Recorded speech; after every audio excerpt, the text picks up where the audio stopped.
This conference will now be recorded. Okay, guys. Everybody ready?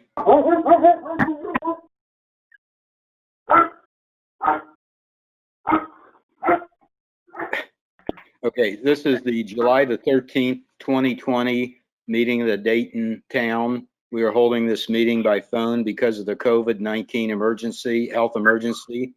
Present on the phone are our attorney, Reed Murtaugh, our clerk treasurer, Michelle Freeward, Marshall Taylor, and members of the town council who now will identify themselves by roll call. Stan Kiger.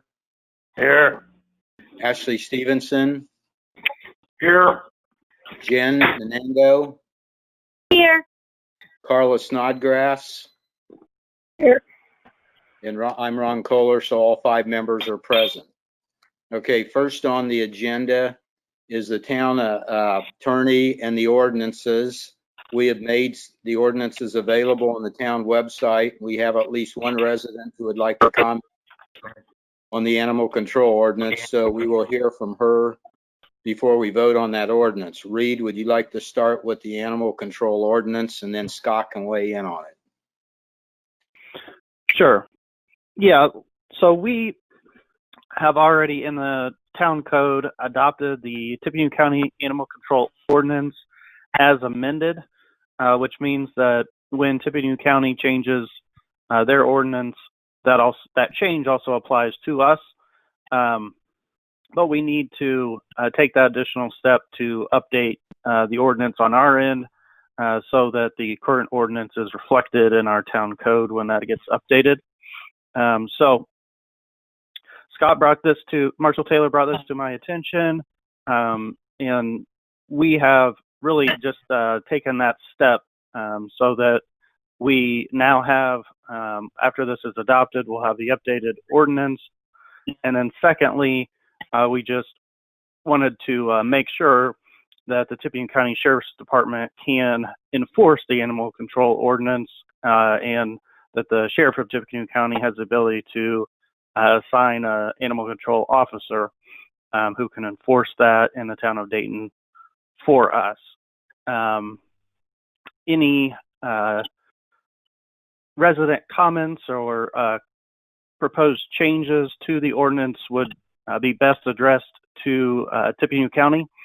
They've just recently updated their ordinance, but I'm sure that they are always open for comments or questions regarding their ordinance. But procedurally, at this point, we really don't have any way to change the content of the Tippecanoe County Animal Control Ordinance.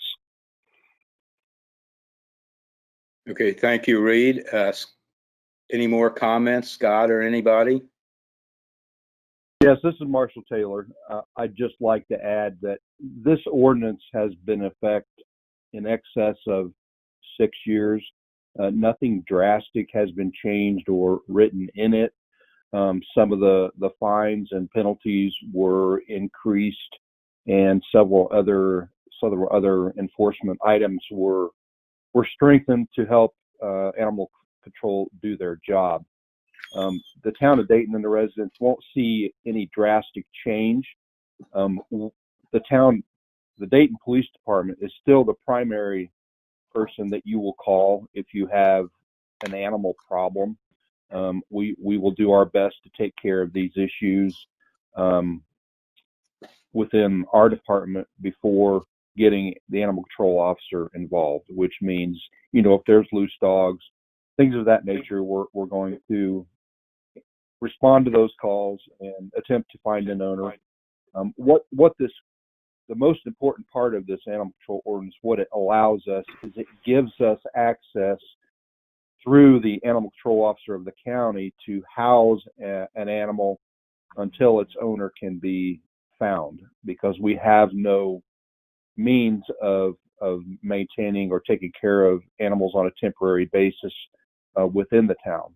So that's the primary reason why it's important for us to keep up to date with the county's ordinance and to work with them. And this ordinance allows us to do that.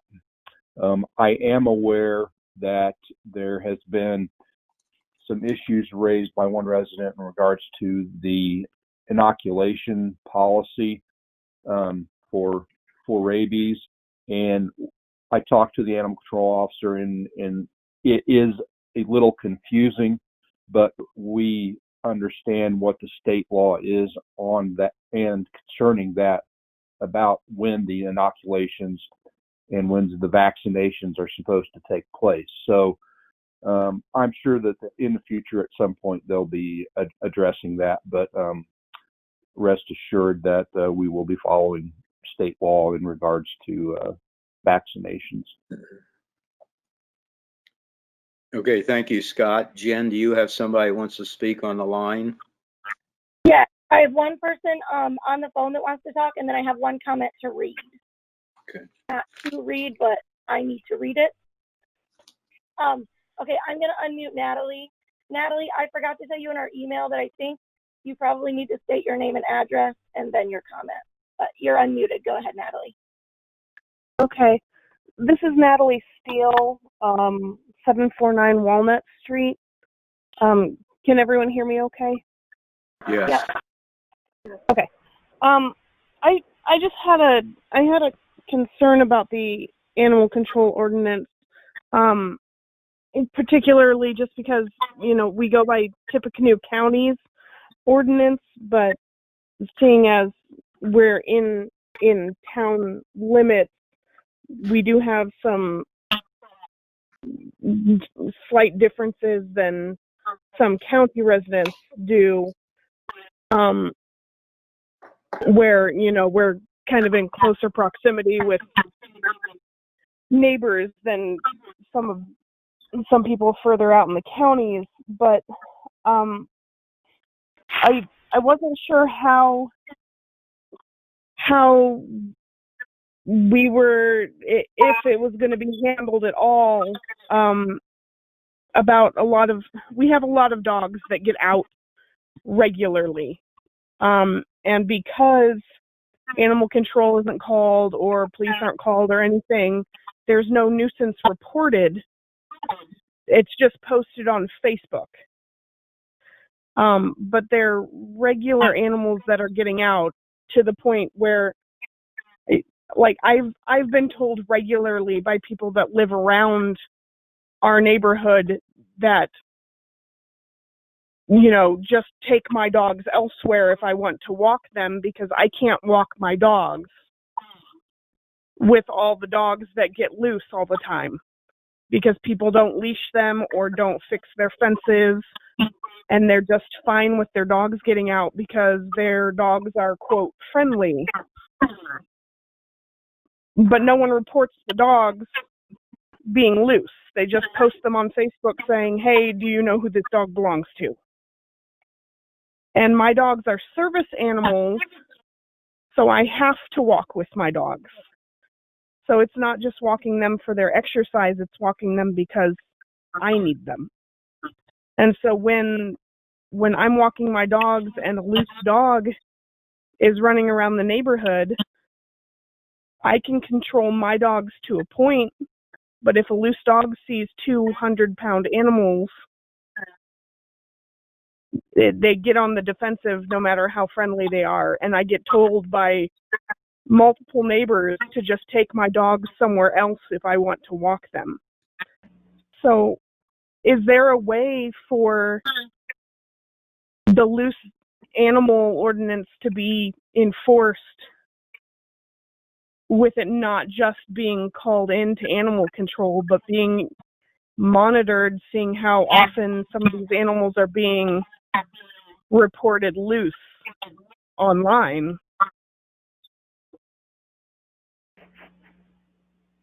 Yes, I guess that's my problem.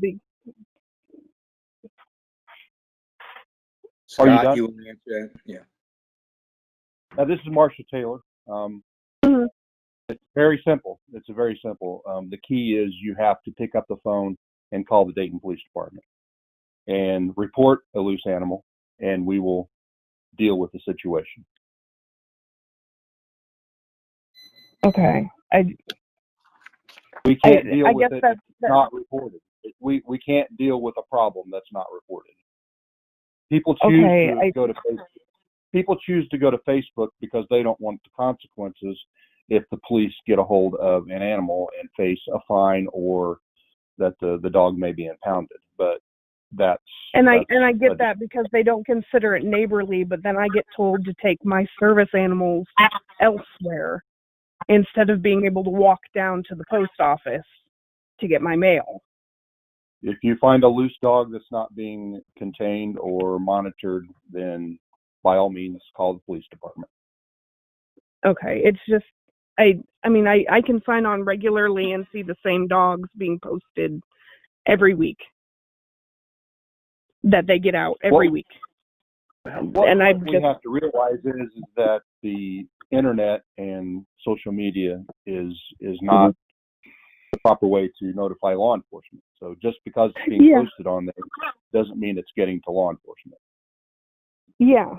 No, and I guess that's kind of where my issue lies because it gets to the point where I don't leave my house if I'm not able to take my dog with me. Okay, Scott, so the solution is if Natalie or people call the police, that can be taken care of and they won't have the problem in the future probably, right? That's correct. Okay, anybody else got any comments? Any council members or anybody else?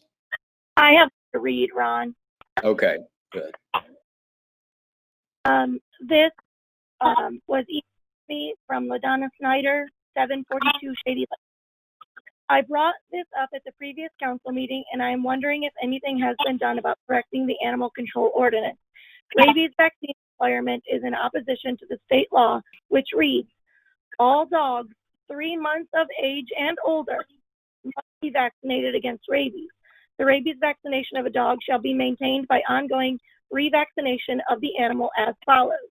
Dogs that are vaccinated with the rabies vaccine whose label recommends annual boosters shall be revaccinated within 12 months of the prior vaccination.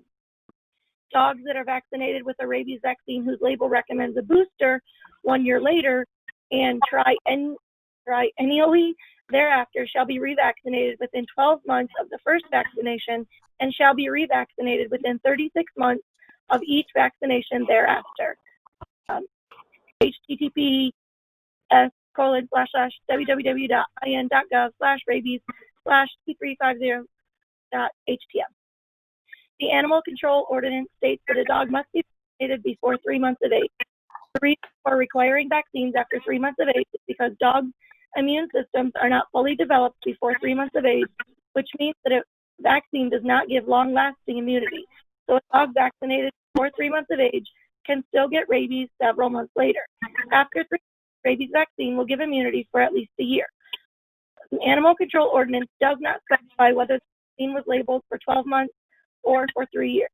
In order to give a 3 years rabies vaccine, the dog must be given an original vaccine. Then 12 months later, they may be given the 3-year rabies vaccine. The animal control ordinance simply says that the dog must be vaccinated every 3 years. Since the town cannot have an ordinance that opposes the state law, these items need to be corrected before voting on the ordinance. That's the end. And I think those were pretty much covered by Marshall Taylor and Reed. Yes, yes. Okay, any other comments? Any other letters? I have none. Okay, do we have a motion or any council members? Does anybody want to make a motion or? So we'll I make need a a motion. motion to waive formal reading. We'll need it first. Say that again, Reed. We'll first need a motion to waive formal reading of the ordinance. Okay, we need a motion to waive formal reading of the ordinance. I make a motion to waive formal reading. We need a And second. Michelle, do you have an ordinance number for this? This one will be 20/7. Thank you. Okay, do we have a second? I'll second This it. is just Okay, we have a motion on the floor by Stan and a second by Carla. I'll take a roll call vote. Stan, how do you vote? Yes. Ashley, how do you vote? Yes. Jen, how do you vote? Yes. Carla, how do you vote? Yes. And Ron, I vote yes, so the motion carries 5-1. Okay, 5-0. Reed, what do we do now? You mean 5-0, Ron? 5-0, I'm sorry. Okay.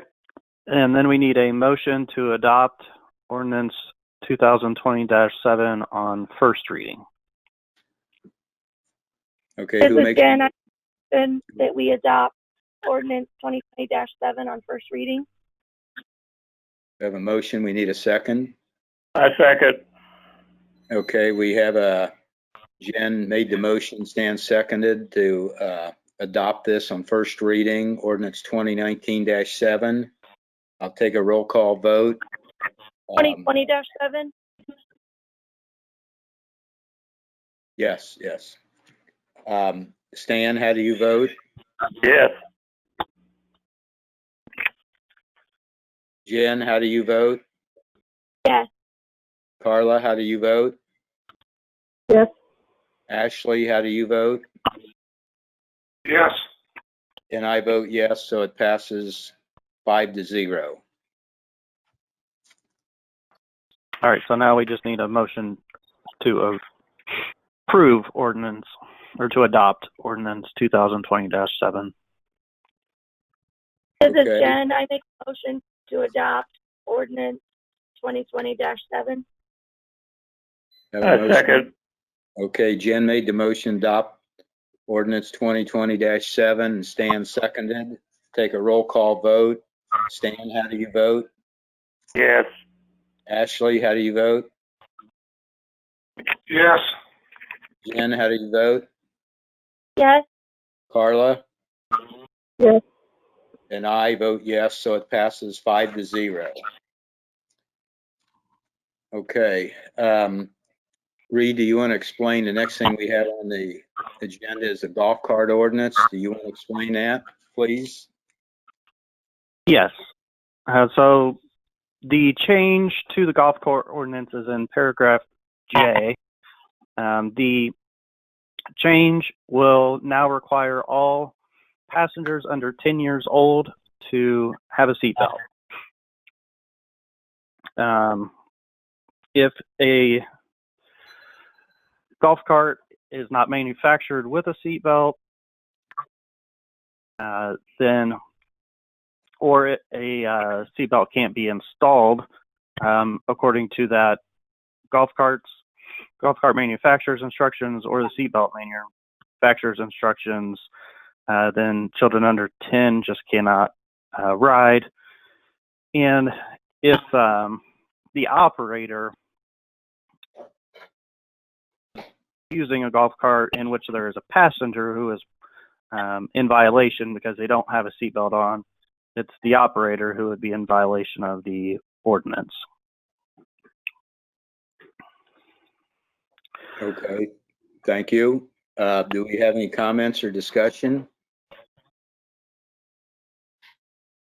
I have two public comments to read. Okay, go ahead, Jen. Okay. The first one is from Bob Bowman, 291 Republican Street.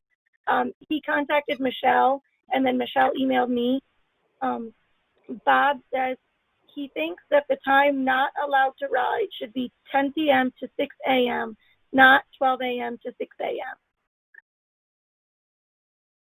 And the second one is LaDonna Snyder, 742 Shady Lane. Golf, she quotes, I guess, line M, golf carts owned by the town of Dayton, Indiana shall be exempt from the requirements of this ordinance, not operational regulations contained herein. And then she says, why doesn't the town have to obey the same laws as the residents? If you think the law is necessary, then it should apply to everyone, including the town council and town employees using town equipment. Also, is it legal to drive lawnmowers on the town street? I see large riding lawnmowers driving from one house to another on the town street, and this seems to be just as dangerous or more so, depending on the driver, than golf carts. We have had more lawnmower accidents requiring medical attention in Dayton than golf cart accidents. Any other letters?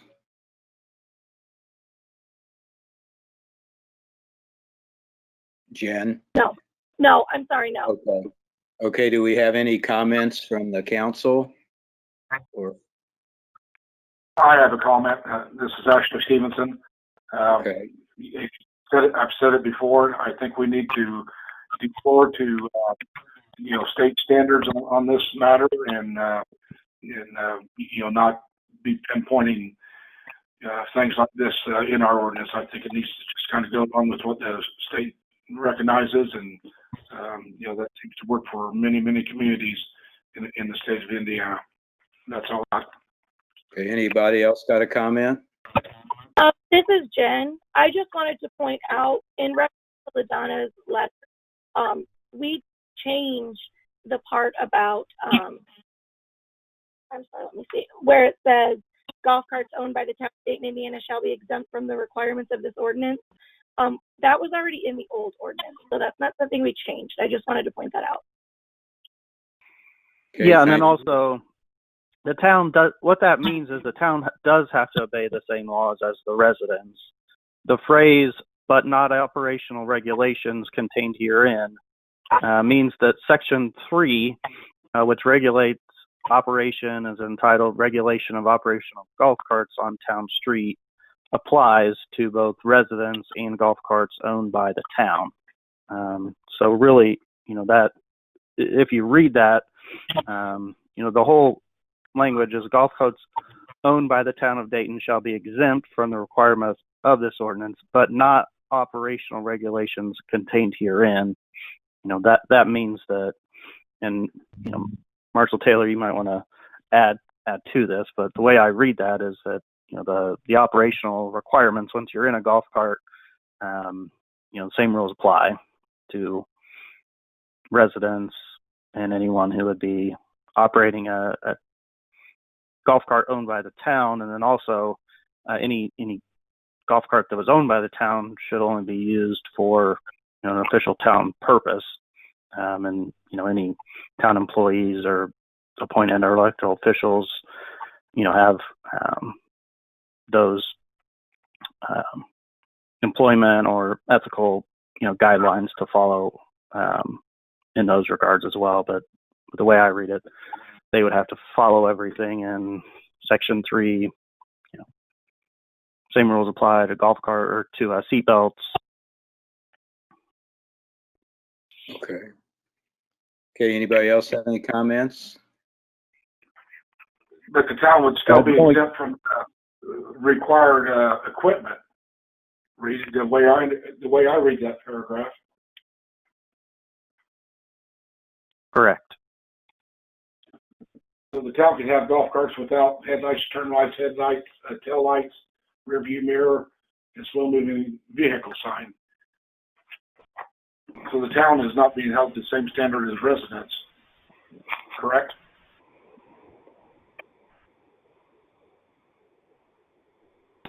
Yeah, I mean, they are held to the same standard for the operation of the golf cart. There was an exception put in there that has been in every round and revision of these golf cart ordinances. I can't speak to why that was inserted in there, but yeah, I mean, that's the way that I read it. That Section 2 required equipment does not apply. Correct. Yeah. Okay, any other comments?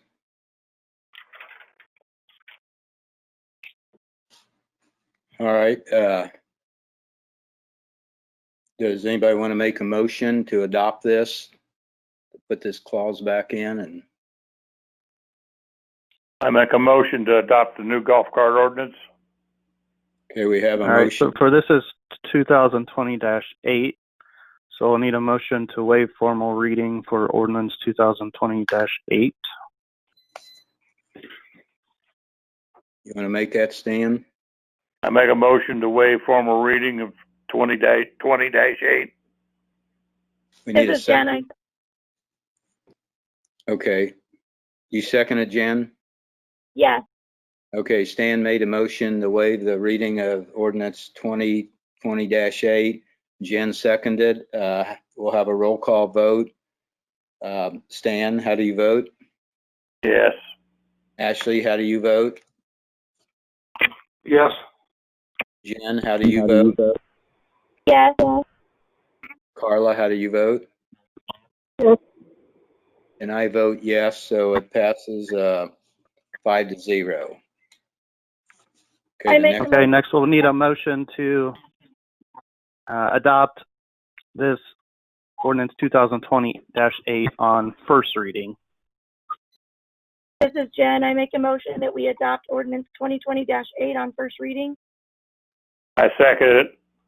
Okay, Jen made a motion, adopted on the first reading. Stan seconded. We'll have a roll call vote. Stan? Yes. Ashley? No. Jen? Yes. Carla? Ashley, this is just to hear it on first reading. Are you voting no? Because if you are, then we won't be able to delay it a month. It has to be unanimous. I'm sorry, We Lee, can say still that again, vote. please. This motion is only whether we can have the vote on first reading. You can still vote against it next, but if the the motion to hear this on first reading is not unanimous, then it has to wait a month. But like we've talked about before, there's just been a standard practice to hear ordinances on first reading. No, I understand that, and I know exactly what you're saying, and my vote is still no. Okay. Thank you. Carla, how do you vote? Yes. And I vote yes, so it is 4-1. So we'll have to hear this on second reading in August. Okay, does it have to wait a month until can we call another meeting, or does it have to wait a month? I'll have to look into that. Okay, because if it can be done before a month, I'd call a meeting to have it, get it over with. We're basically adopting the same ordinance that was adopted by the old council, and it was good enough for them. It ought to be good enough now, but right. Some child doesn't get hurt in all this. But. Yeah, Ron, and I understand, you know, that the previous golf cart ordinance was quite a bit different than this, you know, the one the previous council had adopted. No, I don't think it is, actually. I think it's very similar. There might be a 1 year difference in age or something, but anyway, Reed can look into when we can have the next meeting. We'll have it and get it passed then. Okay, next on the agenda is the church release. Reed, would you like to talk about that? Yeah, so this is for the payment to the church for the oversizing credits. So I have prepared a full and final settlement agreement and would like you guys to vote to approve that. Going back to last year, there was a previous payment made to the church for the stormwater recovery fee, and there was a partial release entered into to settle that part of it. But this will conclude everything with the church, and the agreement states that after this is signed, the town shall pay the amount of $20,000 and $20,511. That's my understanding of the vote that was made in March, but I just need you guys to confirm on the record first and make a motion to confirm that you want to, make that payment, and then we need a separate motion to approve the settlement agreement. This is Ashley Stevenson. I just received a copy of this agreement at 2 o'clock this afternoon. And please keep in mind, I have a regular 8 to 5 job, so really haven't had time to look this over any whatsoever. It's tough to vote on something, when we only have a matter of a few hours, especially when we're talking about $23,230. And my understanding was the previous amount was somewhere around $20,000 rather than this $23,230. So it seems to have grown on us. Say that again with the numbers. This agreement, as I just briefly scanned it, has a $23,000 number. It seems to me the previous release was somewhere around 20,000 even. It seems Same to be thing. more money than It's than what the previous- $20,511 now. No, the And 23,200 is what was paid and last year in 2019. So I've also recited that payment has already been made. And then the second one says that the town shall pay the amount that they already voted to approve, which is the 20,511. okay, well, this kind of takes me to my point. Before I don't see how anybody could vote on any of this, without time to look it over. And being given just a matter of a few hours, it's customary that we have this stuff in our board packet, so we have at least 48 hours to look it over. And yet, the email says I received it at 2 o'clock today. I didn't get off work, until a little bit after 5. Really haven't had time to look at it. I would think Sure. my other council members would be in the same boat. This is Yeah. This is I don't something think that you rely on me as the town attorney to prepare. It's all legal language. The amounts are important, but it's a full and final release. It's completely protective of the town. Honestly, the town did not. There's nothing that requires the church to do this. What has already been done is just a payment was decided and voted to approve on, and there were more outstanding issues, and so my understanding that the church is willing to sign off on everything. So I'm just trying to explain it to you now. I mean, you can certainly ask for more time. I mean, that's your prerogative, but this is essentially the same language that was in the release from last year. It's legal language that is, very commonly used in any settlement or release agreement. And we've already agreed on the amount, made a motion earlier, so it's just I the believe release. the amount that was agreed on earlier, I believe, was a $10,000 number. Ashley, I listened to it, my wife listened to it, Reed listened to it, my son listened to it, and it's 20,000. That's what I made a motion for at a previous meeting. It's right on the tape. It's clear as a bell if you listen to it.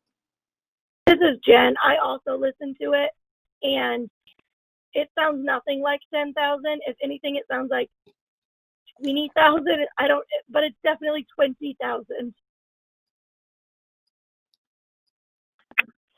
All right. And you realize the release that's in front of us right now is for $23,230. To my point, I don't think this board is adequately prepared and has done their due diligence, only receiving this a matter of a few hours ago. Reed, is it 23,000? Ashley, Go ahead. You're misstating the facts, Ashley. Paragraph 1 says the church acknowledges receipt of payment from the town of Dayton in the amount of $23,230 for reimbursement of the stormwater cost recovery fees. paragraph 2 says, the town of Dayton shall pay the church $20,511 for the reimbursement of costs for oversizing the sewer. That's the same number, but we can fix this. I mean, since Ashley's claimed that what was clearly stated on the record as $20,511, I mean, I was at the meeting. I listened to these meetings as your legal representation, and, you know, I was closely listening to it. I walked away from that meeting with the understanding that the vote was for $20,511, but, you know, let's just go make a motion, you know, clarify it. I mean, there's no reason not to. I mean, just make a motion that, you know, what you guys want to pay, and Reed, I make a motion. Voted on. I make a motion like we had before to pay the church $20,511 for the oversizing the pipes. I second it. Okay, we have a motion on the floor and a second by Jen. How do you vote? I'll take a roll call vote. Jen? Yes. Stan? Yes. Carla? Yes. Ashley? No. And Ron, I vote yes, so it's 4-1 to pay the church $20,511, which we already agreed to before. Now, can we go ahead and make a motion to release this document so we wrap this thing up? Reed, or? Yes, that's your decision. I've presented it. You know, if you guys feel comfortable doing it today, you can. If you want more time, you know, that's your decision. I make a motion to approve the release of the document for the church. Do I have a second? I second it. We got a motion and a second on the floor. Take a roll call vote. Stan? Yes. Ashley? No. Jen? Yes. Carla? Yes. And I, Ron, vote yes, so it passes the release 4-1. Okay, now we have new and old business. Please note that there's an addition to the agenda under this category. We need to talk about the rate residents, or we will be talking about the rate that the residents are charged for trash in light of the new trash contract. The first is the town hall reopening plan. We need to ratify it at this meeting. Do we need to read it, Reed? No, you don't. You just need to make a motion to ratify the safety plan. That's already been approved as an administrative matter. Okay, does anybody want to make that motion? I make a motion to ratify I'm sorry, I missed the wording. The reopening safety plan. Yeah, it's already been, we're ratifying the action, so it was already approved as an administrative matter, and we're just ratifying that action now at a public meeting and letting the public know that, you know, this public safety plan has been adopted. So we just really need a motion to ratify the plan. The motion to ratify town hall reopening safety plan. Need a second? A second. Okay, we got a motion on the floor to ratify the safety reopening plan, and it's by Jen, and a second by Ashley. We'll take a roll call vote. Stan? Yes. Ashley? Yes. Jen? Yes. Carla? Yes. And I, Ron, vote yes, so it passes 5-0.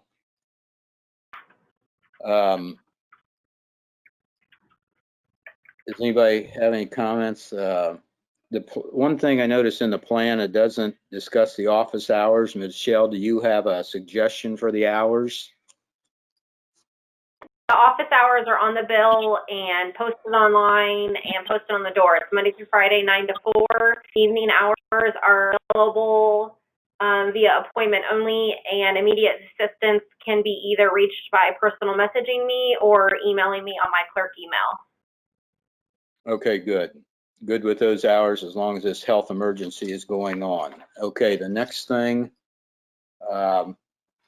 we need to discuss is we need to talk about getting the bids, putting out the bids, having Michelle to put out the bids again for the fall leaf removal contract.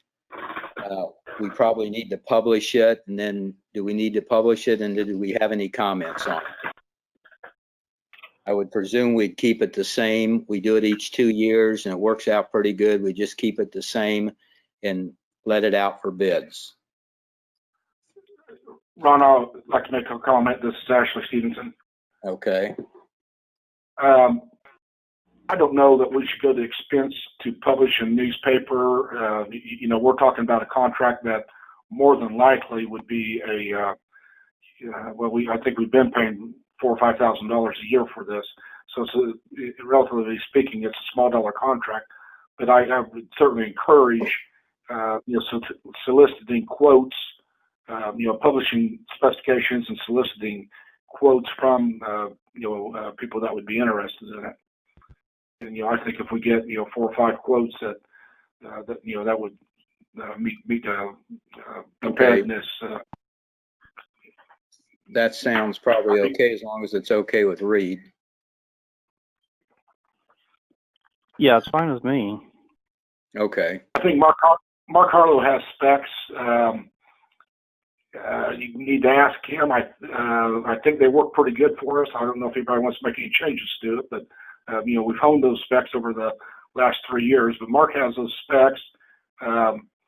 He could probably get hold of potential bidders, or maybe you can, or whatever. But it ought to be pretty clear cut, unless you change the specs some way. But okay. It ought to be pretty much. We can probably use the same specs, and we can just put it out, and whoever's got a suggestion, we can put it on our website and our Facebook site, and then probably same bidders. There's 3 or 4 of them, 5 of them that wanted to bid on it. So we'll get with Mark and Michelle and do that. So this would be the specifications have the insurance requirements, that we need and that sort of thing. So they're pretty good specs. Okay, Jen? Sorry. Yeah, I just had a question. So this would kind of be like what Ashley did with the tires, just calling around and knowing who might be interested in contacting them, and then they just... No, Jen, this would be, you would solicit a written quote, and we would also have to have, verification of insurance and make sure people that are bidding on this are equipped to do this. And you may want to give them an opportunity to, submit their, references. So it'd be a lot more in depth than just buying tires. Yeah. Okay. Thanks. Yeah, that makes sense. Okay. We need to move on to the trash rate for the charge the customers. Our everybody who's getting the households, we're getting charged $13.50 a month for the trash and recycling. And the old company that did this was charging the town of Dayton, I think Michelle said $13.15 per household. The new company that came in lowered it and is charging $12 a household. So what would you guys like to do on charging the residents per house? This is Jen. I don't think that we need to charge any more than the $12 the town is being charged. Okay. I agree with that. I agree with it. Anybody else? This is Ashley. We have been paying for the leaf removal contract out of the trash collection fund, I guess you'd say. And the reason we did that is the specs of the leaf removal is tied to people using the trash, the town provided trash pickup. So we do have a cost that you may want to recover for the leaf collection, townwide leaf collection, so you may want to recover that in your trash bill or I don't know if you want to take it out stormwater or something else, but, it seems to fit pretty good in trash. The other thing is, and it's been quite a few years since we've had massive, tornado damage and stuff to the town of Dayton. But my understanding is, back when we did have tornado damage, the contractors that we paid to clean up that damage, that money came out of the same fund that we used to pay for trash. So I would be mindful that there are some other expenses that you may want to tie to your trash pickup fee. Okay. That's all I got. Any more comments from the council? Is there something? I think if we had a If Go ahead, necessary, like Stan. 12 now and then go back. Can you repeat that, Jen? Yeah, sorry. I just wondered if this was something that we could make it the $12 now, and then if we do find the need, we could go back and revisit this. Can I make a suggestion? Yes. I'm not opposed to lowering the trash collection amount, okay? Don't get me wrong. But I think we need to, take a month or whatever and research before you do lower the price or raise the price. I think you need to do some research and get some hard cost, before there's a change made. Just slow down, take a month or two to look it over and study it. That's my suggestion. Thank you. Stan, you got any thoughts? I think we ought to just add a quarter, make it 12 and a quarter per household, and that should help us build up the fund. And we're still lowering it 75 cents a person, a house. Okay. My comment would be this extra 35 cents that we've been charging isn't nearly enough to cover any of these expenses. It's only a fraction of it. So I think we need to lower it down to 12 or 12 and a quarter, whatever you guys want to do, but also put these other things on separate funds or have direct the money and know exactly, not be guessing on this. But so I'm for lowering it down to 12 or 12 and a quarter, whoever wants to make a motion. Carla, do you have any comments? I think it should be lowered for sure. And I agree with Ron, 12. I guess the 12 and a quarter would be all right. I'm not sure that that's necessary, but. Okay. I make a motion that we lower it to $12. Okay, we have a motion. Do we have a second? I'll second it. Okay, we have a motion on the floor by Jen and a second by Carla to lower the trash bill down to $12. We'll take a roll call vote. Stan, how do you vote? Yes. Jen, how do you vote? Yes. Ashley, how do you vote?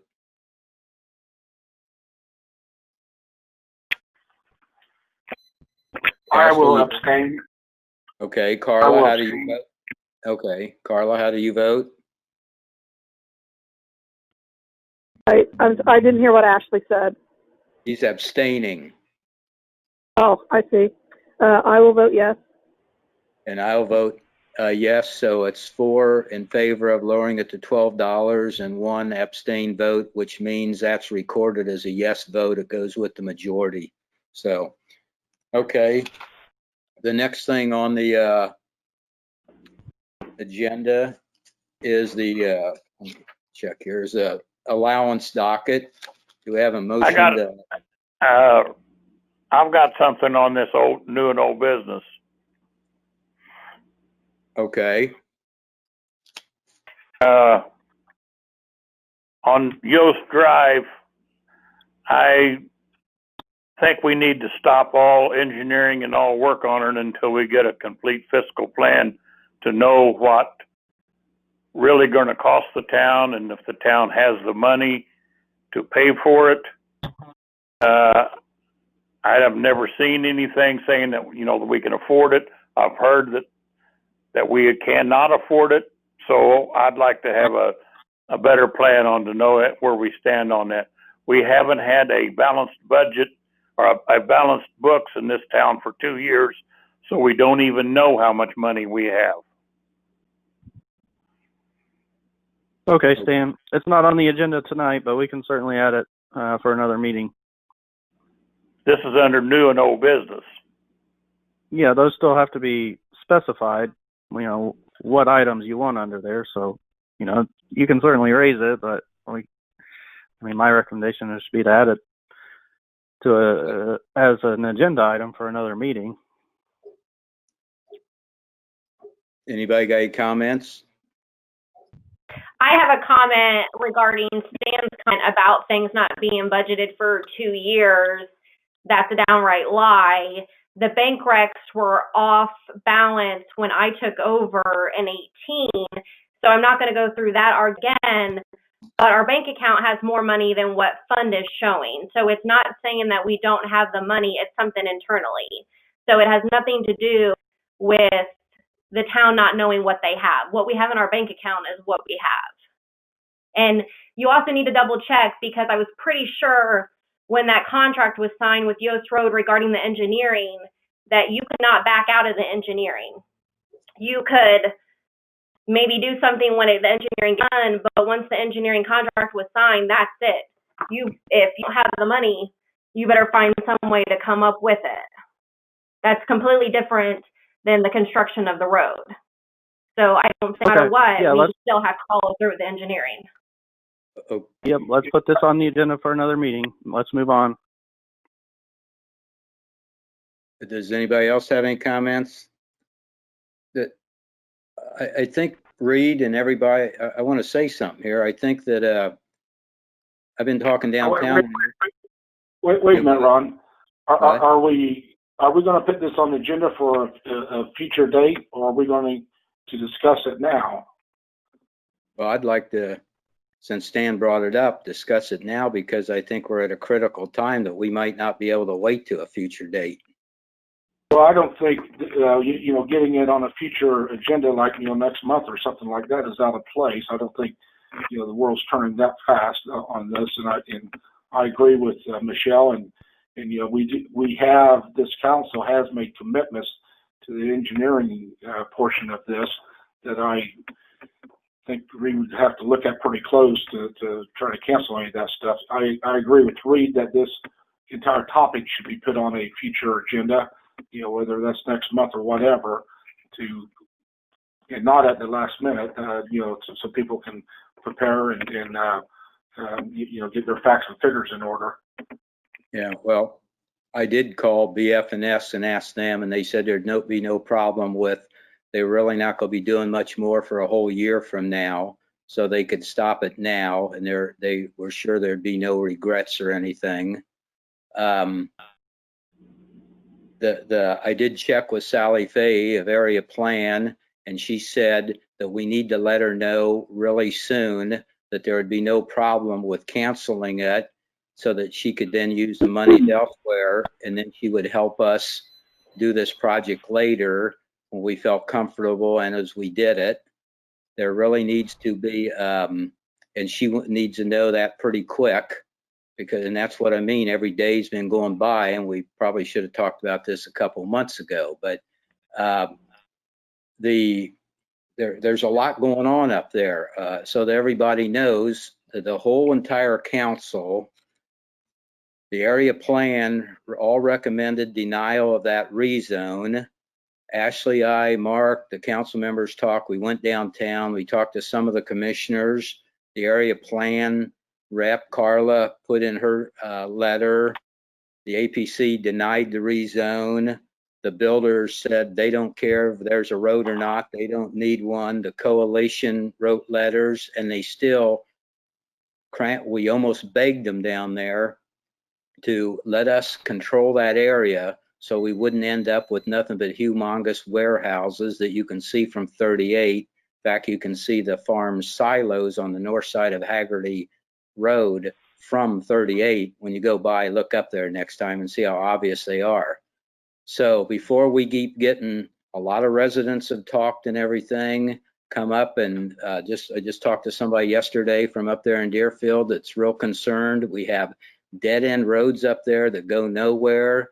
We need to have a new plan map for this area that we sort of disregarded in the past. We need our financial experts said 3 different times we do not have the monies for this, so we'd have to borrow it. And every day goes by, we get further in debt. And this is going to cost the town a tune of 1.1 to probably end up being $1.3 million or so. We don't have the money. The state is coming in, and they're going to. We don't even know what we'll be getting in the future on lower funds because of the coronavirus and all the taxes and all that. So I think we put this off long enough, and I think there's some real concerns here that all we want to do, really, I think Stan is meaning, is delay it and slow it down and stop it now so we can take and do. It's going to take us months and months to get all the proper planning, the financing, see if the people want it. Let the people of this town decide on it, not in the next one meeting or the next 30 days. We need to, we can still do it in a year from now or 2 years from now or 8 months from now, but we're talking about not getting so far along that we can't get out of it. And we have a lot of people that are upset. We have builders that are cramming something down that don't even want to listen to us. We have commissioners that don't want to listen. They want to create this valley of warehousing for SIA. And this is the entrance of our town that's already got gas stations and stuff that we can really beautify it and do something nice with proper planning. So I'm for going ahead and actually, I don't know what you guys think, but actually going ahead and temporarily stopping this until we can come up and do some proper research over the next several months with our town, have meetings on it with the financial people. I'm talking to some new people on looking at our finances. I'll be talking to Michelle. So I don't see how you guys can take any action tonight. Like, Exactly. it's not even on the agenda. You guys don't even come in and talk to me. So how are you going to talk to Michelle? And my question is you guys want to sit here and say that you don't have the money, yet you guys don't come in and talk to me, but you just handed over $20,000 to the church. You did $3,000 for a camera system. No, Reed, we're on a track to pay $60,000 to Reed just this year. So apparently we have the money because you guys are handing it out left and right. Michelle, the expert last year that we paid $11,000 to, said at several meetings, we do not absolutely have the money. Okay. For the construction, not the engineering. We do have money. The expert 2 years prior to that said that we did have over half that money. Right now, today, over half, like $400,000. You're throwing out a dollar in excess of $1 million for our 20%. That is not correct. We're looking at $800,000 rather than $1 million. We're just barely getting to the engineering part of this. We're talking about $100,000 just for the engineering. I understand that, Ron. We're talking about $1 million for our share of the road, and we have you're talking about 20% of a $4 million project. Okay, that's $800,000. That is a high guesstimate when this whole thing first started. What's the engineering? Your engineering will determine what that road's going to cost. Maybe it's $3 million. I also have talked to Sally Fahey and county council members and such. They're not trying to cram warehouses down Dayton's throat. You don't have any control over that land unless you get it annexed in. This whole thing needs to be taken under advisement, as Reed has pointed out, and put on a future agenda. There needs to be much, much, much more research done by every town council member, every town council member needs to personally talk to the county and talk to Sally Fahey and the Technical Transportation Committee. That's what we're talking about doing, putting it on a hold so we can do all this. By the way, that rezone. It doesn't need to be on a hold to be back. It can be done now. Ashley, that rezone that we went down there and asked for them, that we wanted to annex it first so we could control that. Now we can't control it at all. It'll be all, they even admitted, they're selling it to a developer for high, huge end warehousing. That's what it's going to be. And our only way of controlling that area, we have the water and sewage rights to it. And if we annex it, and you know this, first of all, we can't annex it unless we do a hostile annexation, because nobody ever got back and signed the voluntary one, and Teeter said they weren't doing the voluntary one. Now, so it's a new ball game out there, and we're not going to, we need time to research. I mean, we need to hold this and research it, or we're going to be, what you want to do is have us go past a certain point that we can't stop it. Okay? No, Ron, that's not true. That is not true. Can you guys Ron, can you clarify what action you're wanting to take first before we get into the back and forth of all of the reasoning? I mean, what action are you wanting to take at this meeting? Well, I could tell you what action I would take. Stan, I think, said it. I would like to make a motion to slow down this and temporarily halt this whole process so we can take months and look into the everything and get a land use plan, get the input from all the residents. That's not specific enough. Like, I need you to tell me what you actually want to stop. I mean, first of all, I think that an agenda has to have some purpose. You know, this is not on the agenda. So I don't see how you guys can move forward tonight. I mean, that's a threshold issue, but, you know, we still need to, I need to understand what it is that you're saying you want to stop, because, you know, the only thing that I could understand is the engineering contract. But I thought I heard you say that we don't need to take any action.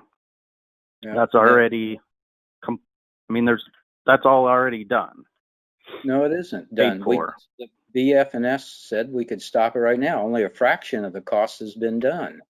And then Sally said we can just let her know on the actual development of the funds for the road, and she'll use it elsewhere. And then when we come back, she'll help us again. So right. Construction, I mean, construction's not even initiated, though. I mean, we don't need to make a motion on the construction part of it, because we haven't even gotten to that point yet. Okay, we need something to tell Sally. She talked to me last month and said, I need to know right away if you're going to move forward with this or not. So I guess what I'm asking is, we need a motion to say, do we want to move forward with her part of it or not? No matter what that entails. Oh, well, that's completely separate. You're talking about the land use plan? No, I'm talking about her helping us, well, on the land use plan, so she can do that. But also, it's my understanding that she's helping us get funds through the county for the road and everything, right? Sally Fahey, I don't believe so. Oh, Mark needs to be involved doing all that. Mark needs to be involved in this conversation. You know, Sally Fahey, through the Technical Transportation Committee, is the ones that are doling out the federal matching grants. So this is an 80-20. You know, 80% of this is federal money distributed through the Technical Transportation Committee of Tippecanoe County. You know, that's right. Ron is severely downplaying what Sally Fahey is saying, and every single board member needs to go down there in person and talk to Sally Fahey rather than listening to Ron repeat what he thinks Sally said. That's right. They ought to, Ashley, but that's good. Ron, this is Carla. Yes. And Ashley, I can tell you that I did speak with Sally Fahey, and he's saying exactly what she told me. Which is what?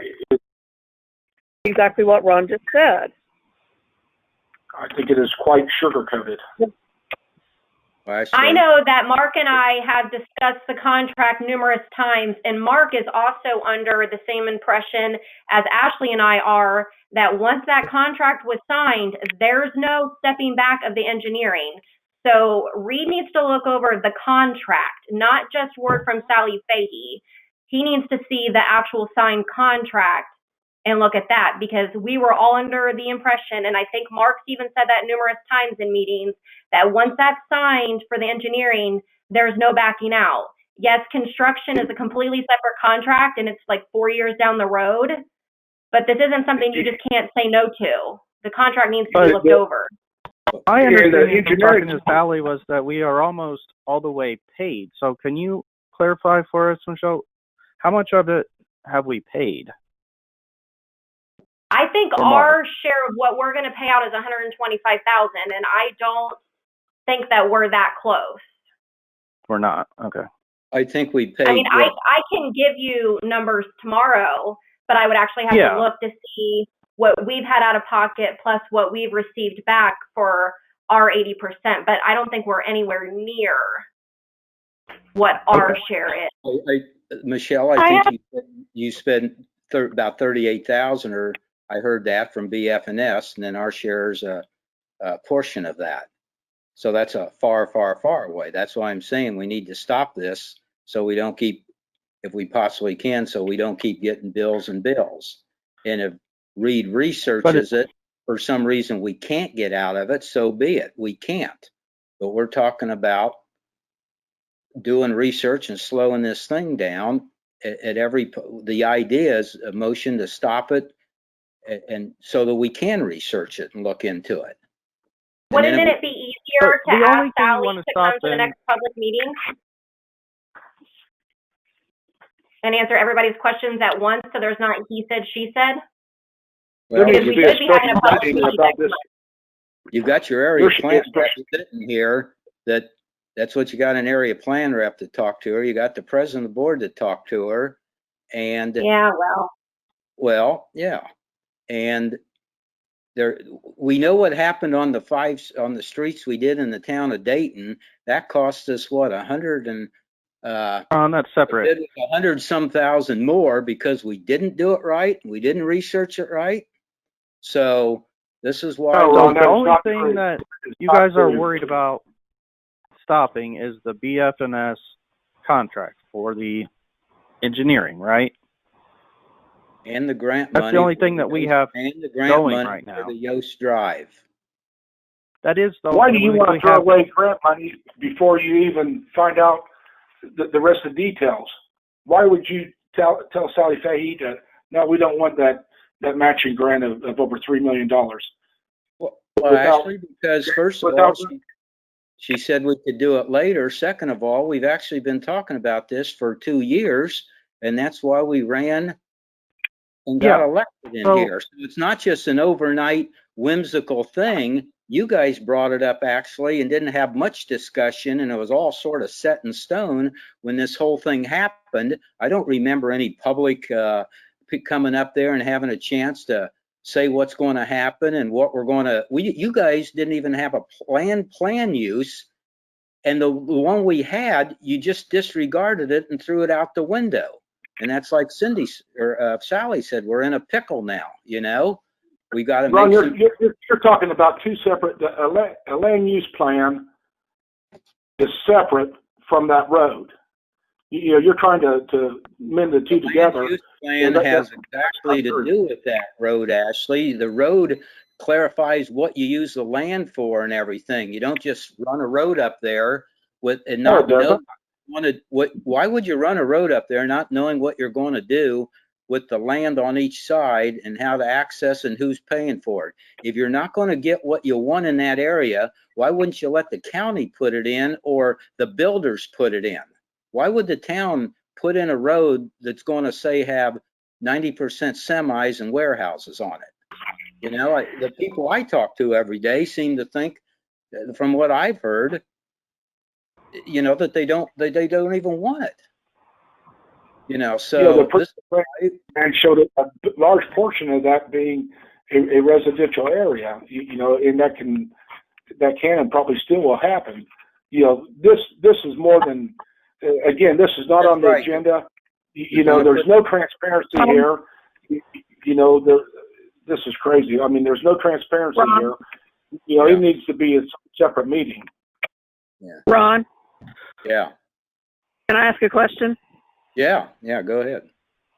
Ashley, can you tell me, you're saying that the land use plan has nothing to do with Yost Road. Can you explain that to me, what you mean by that? The majority of the land, the land that's in the Dayton town limits is already rezoned, okay? The other land that is outside of Dayton limits that Yost Drive may service is all agricultural. The Carr family is in the process of rezoning a portion of that land. Yost Road does more than just serve that area, okay? Yost Drive would take a lot of Dayton Road and stop a lot of cars from be forced to drive through the town of Dayton. So it would be a traffic management tool. But yes, that road would service that area. And just because we don't know what the zoning is, right now it's agricultural, so it may stay cornfields for the next 30 years. Who knows? Does that answer your question? Actually, there's been builders when I was clerk asking about those fields, and Sure. it probably will be residential, but that's why we have to plan it and we have to see where accesses are and everything. There's going to be a third of the cars on that road versus Dayton Road South, and you had no problems with them all going on Dayton Road South. I personally don't think you want to build subdivisions up there with warehouses and like people already, how many people complained about McAllister and the machinery and the lights, and now you're going to have nothing but 200, 150, 160 acres of warehouses and stuff up there. Ron, you're trying to scare everybody with this mega warehouse and 160 acres and all this. This town council controls the zoning that happens within the town of Dayton city limits. So and we're not talking about that. We're not talking about that, Ashley. We're talking about. You don't have to annex this Carr's property. You can leave it in the county. The other folks, they have told me in the past that they want to be annexed, but maybe that's changed now. I don't know. There needs to be a separate meeting on Yost Drive in the future with public input. Every town council member needs to do their due diligence and research this before you all just arbitrarily vote on something that wasn't even on the agenda. That's talking about. Yeah, getting back to that. So one, we can't vote to terminate the contract right now. I think that's pretty obvious. So I don't see any other legal step that we need to take. Other than possibly you just are wanting to put on the record that you don't want BF&S to do any more work on this right now, but haven't that already been agreed to? Well, no, who's agreed to it? You have, as a town council president, have communicated with BF&S. That's the only thing I could see that you can do. I found out. They said, let me know what you guys decide. So I'm bringing it up. That's what they needed to know. And I guess I'd like to, and I talked to some people individually here too. And I think we just, is one of the things that's a real concern with a lot of people on the money going out and everything. And we need to slow this down to a point of researching it all and everything. And really, and you can't slow something. You got to stop it now and then do it later. You can't just say, oh, wait, Sally's not going to wait 8 months or 9 months to do research and all that on it. She needs to know right away. BF&S needs to know. Sally has nothing to do with this. On the second, Sally is not going to be billing the town anything. There's not going to be any town funds related to Sally. She is only land use, and it's completely separate. And you guys can tell her at any point if you want her to do a land use plan before the annexation, but if not, then they're just going to wait. But that's completely separate from Yoast Drive and this contract that we have going on. So I need to review the contract before I can advise you on what your options are. It wasn't put on the agenda. You haven't asked me to do that yet. So all I'm saying is that's not something that you should do at this meeting. Okay, you're But talking. you don't have to terminate the contract just to stop the work. I mean, if you have a contract with the town attorney, you can say like, hey, we don't want you to work on this right now. Haven't you kind of already done that? Or if not, that's the only thing that I think that you could do. So can we do that? Can I say something? Ron, you already said the engineering people are at a standstill. Yeah, Jen, go ahead. I think it was Reed asked about the money that we were paying for the engineering, and I just there was a BSS bill for the Yost Road actually in our packet, and in front of me, the total fee says that it will be $372,330, and to date, right, we got $34,294. Also, I feel like Sally. But our part won't be 340, right? No, it's 125. And that 38,000, I'm almost sure is 100% because we pay it 100%, and then the auditor's office reimburses us the 80%. Okay. Correct. So our true cost is 20% of that number. Correct. Yeah, so it's very little at this point right now. I'm not even sure that this is an hourly contract. Like, I think that this is just like a flat fee, like, that. No, I'm pretty sure how it's broken down. I'm pretty sure it's yeah, hourly. It's like broken. Well, it's like they charge a certain amount for completion, right? It's all. It's like it's a very detailed contract. The only thing I remember hourly was if like they had additional things for like right away. I don't know. I asked Mark about it. Mark knows a lot more about this. He dealt with a lot of this. You're right, Jen, Reed. Right Jen, now, what did the you want to contract say? shows, right now the contract shows like survey and field data collection. That's 90% complete. Design and plans, 2% complete. Like it really does break it down a lot and tell us what. Yeah, and those are all like, I think those are all like set fees. They charge they charge like $10,000 for this amount. It's not necessarily that they're just, so it's not like they're just continually like, all charging us hourly each day. No, but this bill came through. I think it said monthly Yoast Drive meeting. I think is what it said. And so that's kind of where I'm at. I don't want to keep paying, right, $5,000 every month. Also, I feel like Sally does have something to do with it because she controls the federal funds that will go towards Yoast Drive. And there's one other thing. the awarding of it, but we've already been awarded, for the engineering. That's all I'm saying. Like, she's not, in her role as APC executive director, she doesn't have anything that we need to say, hey, you need to stop on Yoast Drive. Yeah. Reed, she told me that she needed to know so she could use the funds elsewhere this year. She needed to know as soon as possible. So the funds that she directs, whether they're for the engineering or for the grant part of the road itself, she needs to know that. That's what she told me. If you are going to terminate the contract, then yes, they would need to know that. But that's all I'm saying is we're all talking about one thing, which is the engineering contract. There's not some separate part of it. BF&S is the one right now that's doing engineering work.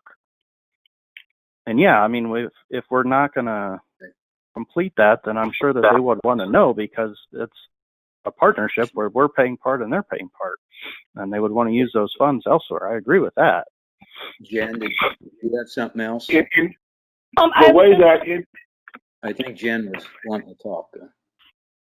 I was just Go going ahead, to point Jim. out that Ashley was saying that we control within the limits of Dayton, and right now that would not be very much of Yost Drive. So we don't have that land annex. It doesn't make sense to push this road through, and then we have very little say. Well, we have no say on the other stuff, but we would have very little say with what's in our town limits.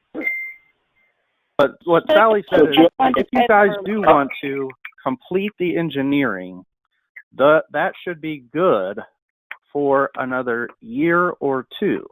So you could hold on everything, and the engineering that's done could still be used for a certain period of time to build the road. Now, if you wait too long, then those plans aren't going to be good, and you basically lose all of that. But that was my understanding of where things were before when I talked to Sally.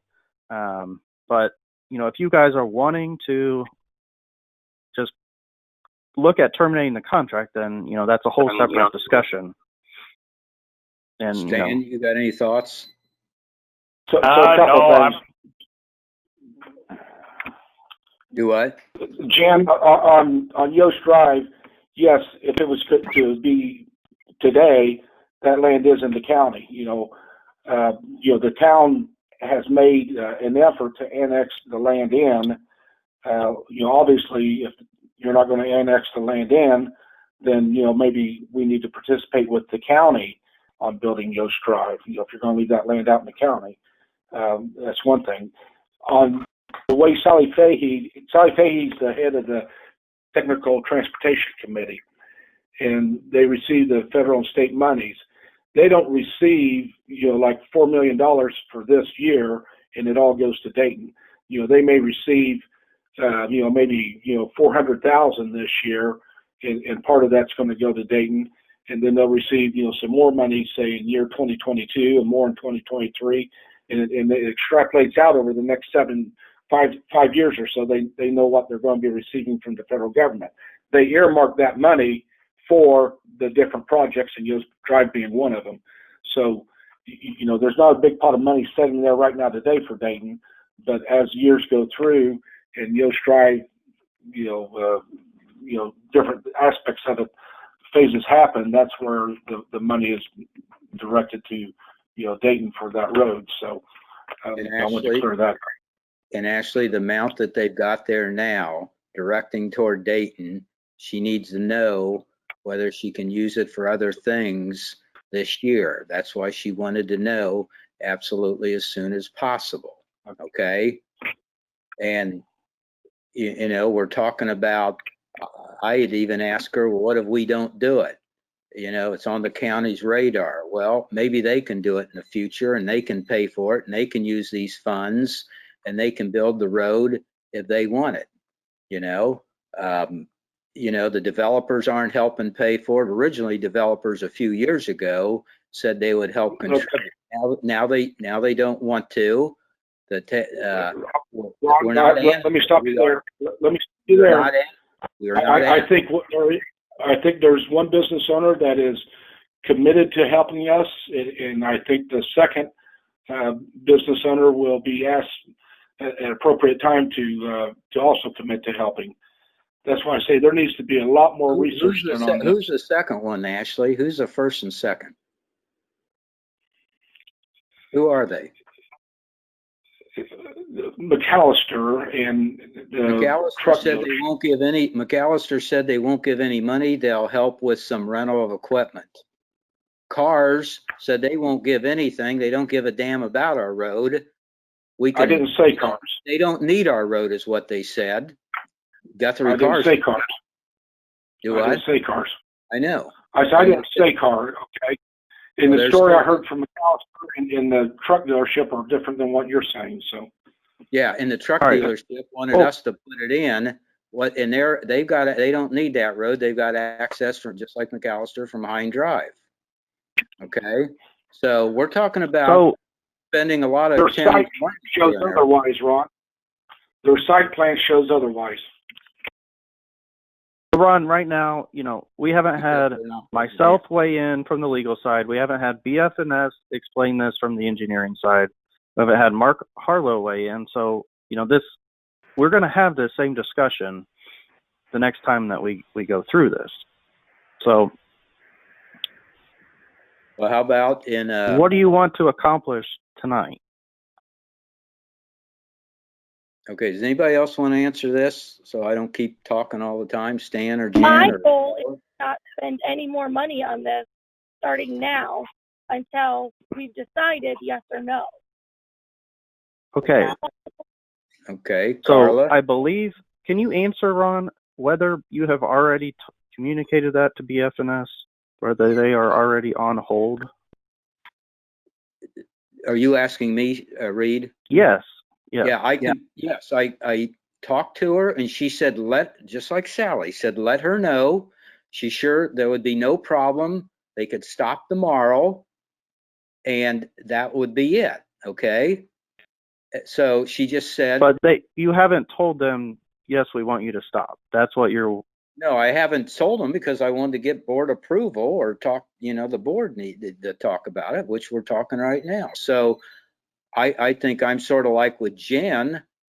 This stuff was brought up to me. I think we don't want to spend one dime more on this. We don't want to go one step further on it and put a temporary hold on it till we can research and research and research. But it sounds to me like every, area plan, certain people are saying, go ahead and annex and go ahead and do this and go ahead and do that. And you get too far behind the 8 ball, then you're stuck. I think sometimes. Ron, Yeah, go ahead. can I ask Reed a question, please? Yes. Is it possible, Reed, that we can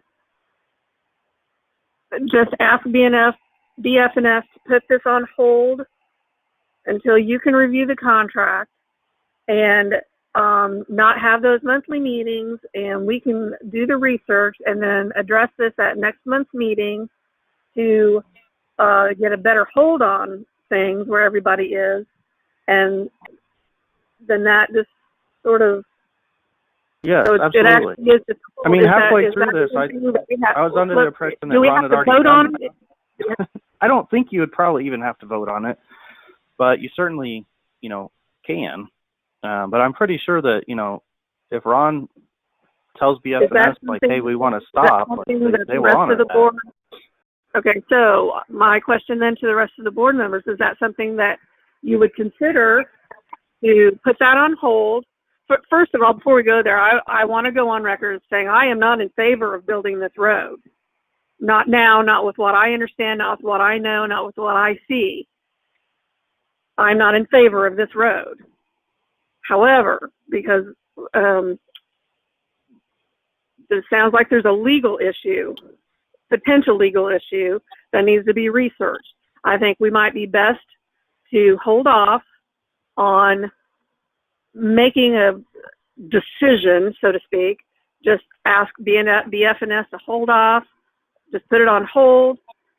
Mark no longer meets monthly so that we don't incur any further costs. Make sure it's on next month's agenda, and then come back and everybody knows it's going to be on next month's agenda, and then we can discuss it. Okay. Carla, how about a separate meeting in a week? Because that's another whole month away. How about next week we have a separate meeting? Reed can do the research on the contract. We will tell BFNS to hold off and don't do anything. Mark will be back, and then we can go from there. Okay, that way we're not waiting another whole month. I would. How about we do 2 weeks? Yeah, more it needs to be longer than a week because people like Sally Fahey and maybe county commissioners and that type of folk need to be involved in this meeting. We need to check some schedules and get those folks involved in this. You're going to assure that nothing else we won't get to a point where we can't stop it then, right? You're going to assure us of that. Waiting another month. Yeah. Or putting this off. I'm asking Ashley. Is he going to guarantee that? Well, Guarantee you what, Ron? Well, Sally says to me she needs to know right away. You're saying wait another month now. She said that to me 3 or 4 weeks ago. You're saying wait another week now or another month now. I'm not So saying wait. I'm saying don't schedule a meeting a week from now. hey, how about Schedule it out how about further so you can have county commissioners and you can have Sally Fahey and maybe Greater Lafayette Chamber there and the appropriate people. You need to talk to finance people. 2 years ago we had a finance person that said we could afford it. We've got a TIF district set up for a reason. So there's a lot of resources that we have here that should be involved in this type of a meeting. Okay, Ashley, how about in 2 weeks? We set up. Are we going to actually do an in-person so residents can actually come in and speak for once? I don't know, Michelle. It's according to what the governor, what everybody's doing here, but they could certainly speak they can call in right now. It's on the agenda and speak and say whatever Everybody they want. is having public meetings. No, not everybody. All right. Yeah. Maybe we can do it outside. We understand you're not in favor, Michelle. Maybe Well, we can if do they want to have social distancing, do it at the fire station. We understand your position. Michelle, that's not your separate. decision. I think the whole town is tired of not having in-person and not being able to speak and everything being pushed through on a phone. I think people have made that abundantly clear because that's why this stuff is getting pushed through over the phone. Yeah, So the residents Michelle, can't. I think the entire country is tired of not being able to meet in person. But I can tell you that I have an APC meeting on Wednesday, and it is still a virtual meeting. That's right. There's a lot of them That's around funny. there. I've been told that they allow people 1 in at a time. And I know Yeah. towns smaller than us that are Well, meeting. we'll have a meeting for 6 hours and let them in one at a time, Michelle. I mean, for guys' sakes, they can get on the phone and talk. How about in a couple weeks so that this thing doesn't keep, we've already talked, everybody ought to know this. We've already talked to the commissioners, practically begged them to not do anything. And then Sally Fahey came up, researched the whole project, said, don't do the rezone. And then the committee down there voted for it because it's all buddies and contractors and everything else. So now we've got something stuck. We have a rezone, Ashley, that's already done, right? It's not in the process of rezoning. It's a done deal. So now we've That's got. right, Ron. I think you're right. It is a done deal. So well, it's right, Ashley. You're darn right. It's a done deal. And so now if we annex any of that, we have to supply them water, sewage, and they can put whatever the heck they want in there. And it's going to look like don't rezone. Don't rezone the car property. Don't rezone it. Leave it in the county. That's what we're talking about. We're talking about not. So if you don't rezone it, why in the heck do you need a Yost Drive in there to feed that? That's what the original plan was, to feed a lot of that land up there. Okay. So tonight, Yost Drive. Talking to people. Can we focus on the only action that you guys can take if you want to is regarding the current work that's being done by VF&S. All right. So can we focus on that and then move on? I make a motion that we discontinue any work with BF&S for right now, put it to a complete halt until we get more information and until the board okays doing more work. Is that okay? Yes. Okay. I second that. We got a motion and a second.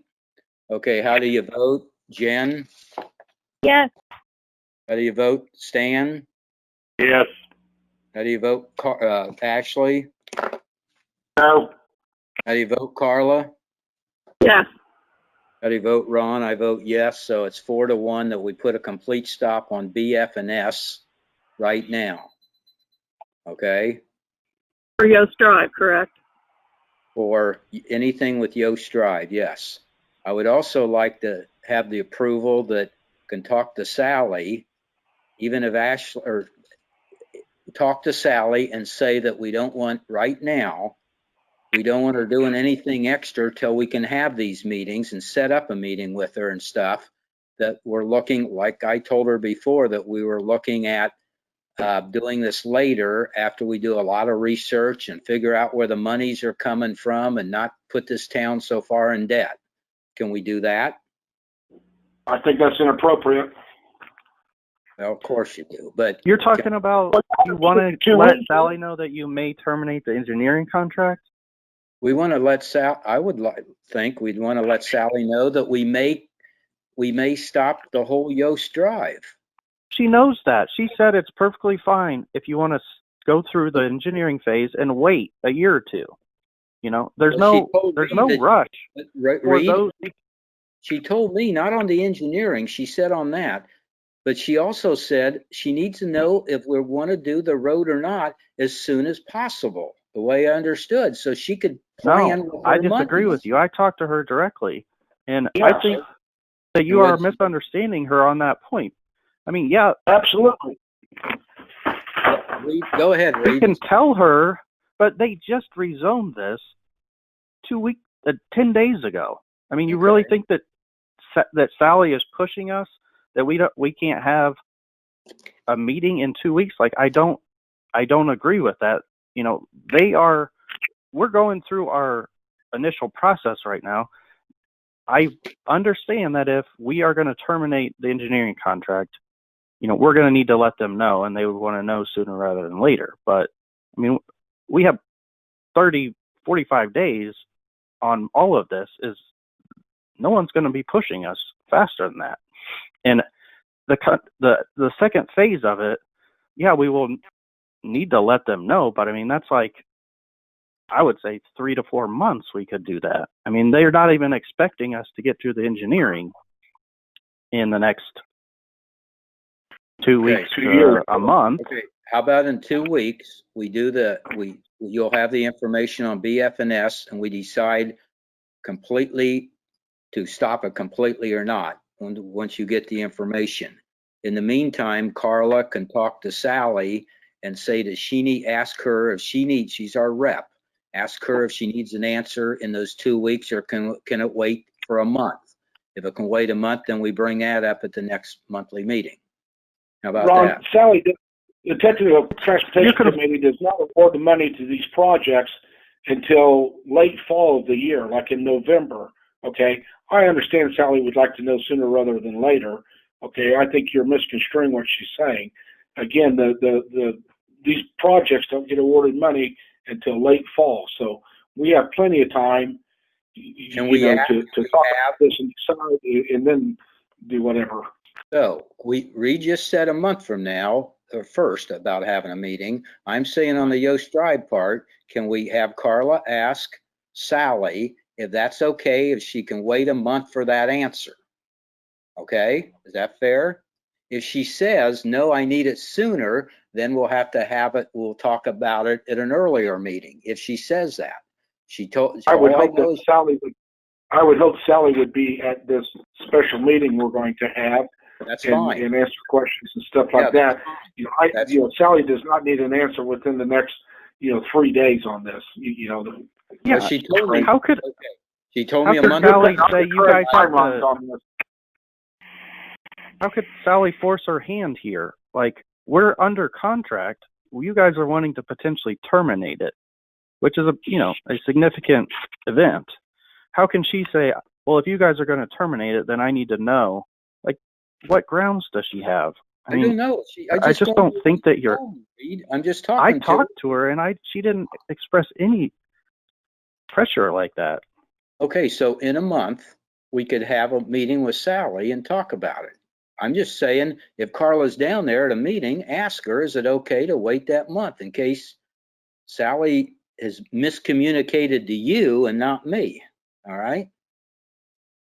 That'd be fair if Carla asks and Sally says Sure, no. it has nothing to do with the Area Plan Commission, though, but that's fine. All right, so we're stopping BF&S right now. So until Reed does more research and we see where we stand, I'll call them tomorrow and talk to them and see if they had any change on an ID on that or anything. So, okay, anybody else got any comments on it? Okay, we need to go to the approval of the allowance docket and the claims docket. So we need a motion to approve the allowance docket. I have a question about the allowance docket. Okay. I kind of already talked to Michelle about this. Carla was sworn in before the end of the pay period, but she wasn't on there. And so obviously it's not on this allowance docket, but her pay needs to be prorated. So I don't know if we need to discuss that now and say the amount in a meeting or.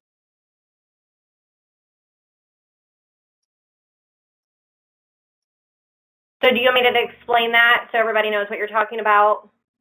Well, I can explain it. She was sworn in on the 16th, and the pay period ended on the 21st. And so she was in for 6 days. So we get paid $200. So 200 divided by 14 is $14.29. Multiply that by 6. We owe her, or she needs to be paid $85.74. Do you have anything else, Michelle? Wait, what did you just say? She was sworn in on the 16th. Okay, I'm sorry. Yeah, because I did the thing earlier divided by, so times 6. So yeah, so 85.71. And then I explained to Jen that Carla got paid on this paycheck for her APC meeting last month, and then the next check, she will be paid for this month's APC on the final check like it's supposed to be.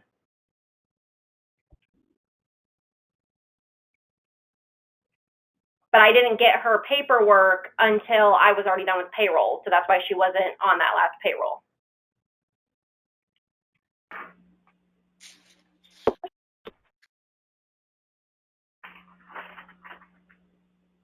That's all I had on the allowance docket. So if you guys want to vote that next week I pay her that 85, then go ahead and make that vote, and I'll do that. Do we need to vote on it, or are you just saying we can? I'm sure you probably have to vote on it since it's retro. I think you need to if you want to do it now, or if you want to wait until the next one to have it approved, you could wait. If you want to do it now, then just go ahead and make a motion. Okay, I make a motion that we prorate Carla's pay and pay her the $85.71. Okay, we have a motion. I second it. Okay, we have a motion, a second to go ahead and pay the Carla's pay retroactive $85 and some cents. Take a roll call. Stan? Yes. Jen? Yes. Carla? I don't know if I'll she can vote on this. Can she, Reed? Okay. No. Okay. Yeah, I'll abstain. Okay, Ashley? Yes. Ron, I vote yes, so it passes 4 and 1 abstain vote to pay Carla the money. Okay, now we need a motion for the allowance docket. I make a motion we approve the allowance docket from 6/1 to 6/30. I second it. Okay, we got a motion and a second to approve the allowance docket. Jen, how do you vote? Yes. Stan, how do you vote? Yes. Carla, how do you vote? Yes. Ashley, how do you vote? Yes. Ron, I vote yes, so it passes 5-0. Okay, the next thing on the agenda is we have the approval or the claims. Any comment? I had a question about the claim, and I did talk to Michelle about this as well. So as I understand it, Michelle was sent a fraudulent email requesting that Officer Hangie's direct deposit to be sent to a bank in Alabama, and there were 9 direct deposits sent to this bank account. And so I just wonder how we discovered that it was fraudulent. Like, did the bank just start sending money back? And how much money was automatically returned to us, and how much is still missing? So the reason why we found out was because I was doing bank rec, and the bank statement showed that the money was returned because the account was frozen. So I called Marshall Taylor to get Rob's phone number because I did not have it. And so I got a hold of him and I asked him, like, hey, you're not getting your direct deposits. And he said, well, let me call my bank and see what's going on. He named the bank. And I said, well, that's not the bank that you sent me a couple months ago.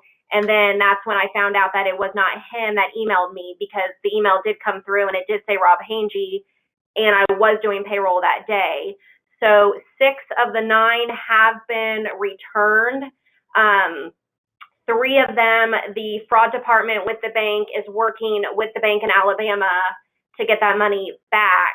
And that correspondence has been taken place with me, the bank, and Marshall Taylor all together.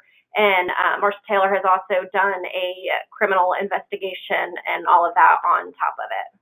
So that money was paid back to him because it was his money. So I think the 3 payments equaled $400 and some odd. The 3 payments that we're waiting to get returned from the fraud department. And Marshall Taylor has all of that. So it started in March, and then somehow it took the bank in Alabama till June to start realizing or sending them back. And then they had been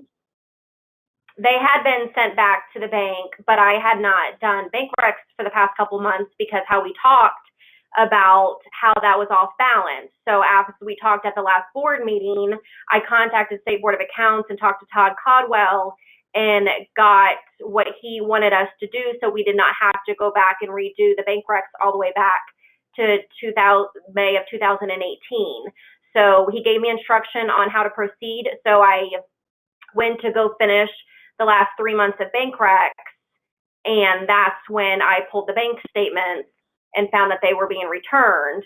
And then after I talked to Rob, so then that's when I stopped and I sent out, actually, Marshall Taylor, I sent out to all of you because it is not out of the it's not out of the normal for one of the officers to message me and say they got a new bank account, because I don't see them on a regular basis because they're evening workers or weekend workers, so they're not here during business hours. So it wasn't out of the norm, and it was conveniently the day that I was doing payroll. So everything's fixed. His stuff is back into his regular bank account. Now we're just waiting for those 3 payments to be returned. So we will get those 3 payments back. Like, the town's not going to be out that money. We shouldn't be. That's what the whole point of a fraud department's for. They have the fraudulent emails and all of that. Do we have a direct deposit form that people fill out? Yes, that form was filled out by this person that pretended to be Rob. Okay. So the bank has all that. Marshall Taylor has all of that. Marshall Taylor has been in contact with the bank in Alabama, so there's an investigation going on, and no longer is anybody allowed to send me any account changes or any personal information changes without contacting me via phone first. Yeah, that's good. I just want to make sure that the town's not out that money. So no, they shouldn't be. But like I said, the fraud stuff isn't like a 2-day thing. Right. Yeah. That makes sense. But yes, Marshall Taylor is CC'd in on all of those. So he is being kept up to date just as I am. So you guys will be kept up to date once we get an answer from them regarding that.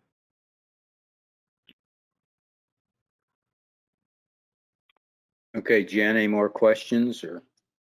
Not about that. The only other 2 things were WEC again, because I don't have the receipt, and Colonial Life because that's not approved. And the WECs, I let you know that there's envelopes in here for each month with each month's receipts in them. So all you have to do is come in and look at them. Okay. So that was your choice not to. Okay.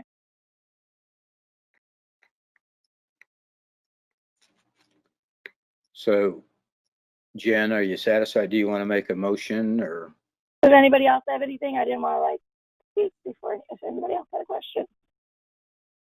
Okay, I'd make a motion to approve the claims docket with the exception of WEC and Colonial Life.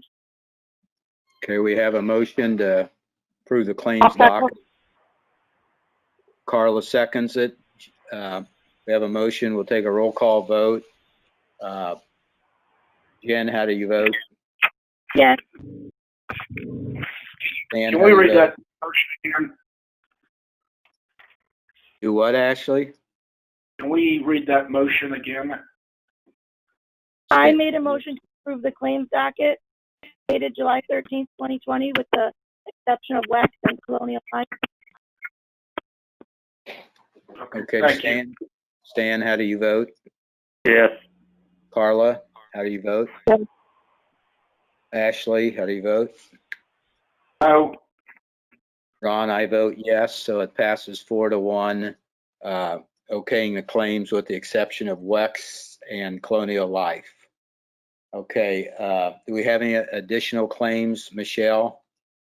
Yes, I have 5. So before I go on to the additional claims, I don't understand how you guys can refuse to pay for something when you have the invoice, but you refuse to come in here and look at the receipts. So you're choosing to refuse a claim because you don't want to do your job. And it's open here. So let's put that on the record that Michelle is not keeping anything from anybody, and that my utility clerk spent over 4 hours and 1,000 sheets of paper to copy all of the stuff for you guys, and you've had them since Wednesday, but you choose not to step foot into town hall, even though you have your security cameras to protect you now, and still refuse to approve the claims once you guys have documents available. Okay. Michelle, Tammy did do a good job sending us all those sheets. We'd asked before to just scan them as they came in, download them to a file, and then in 1 minute, you can send them at the end of the month.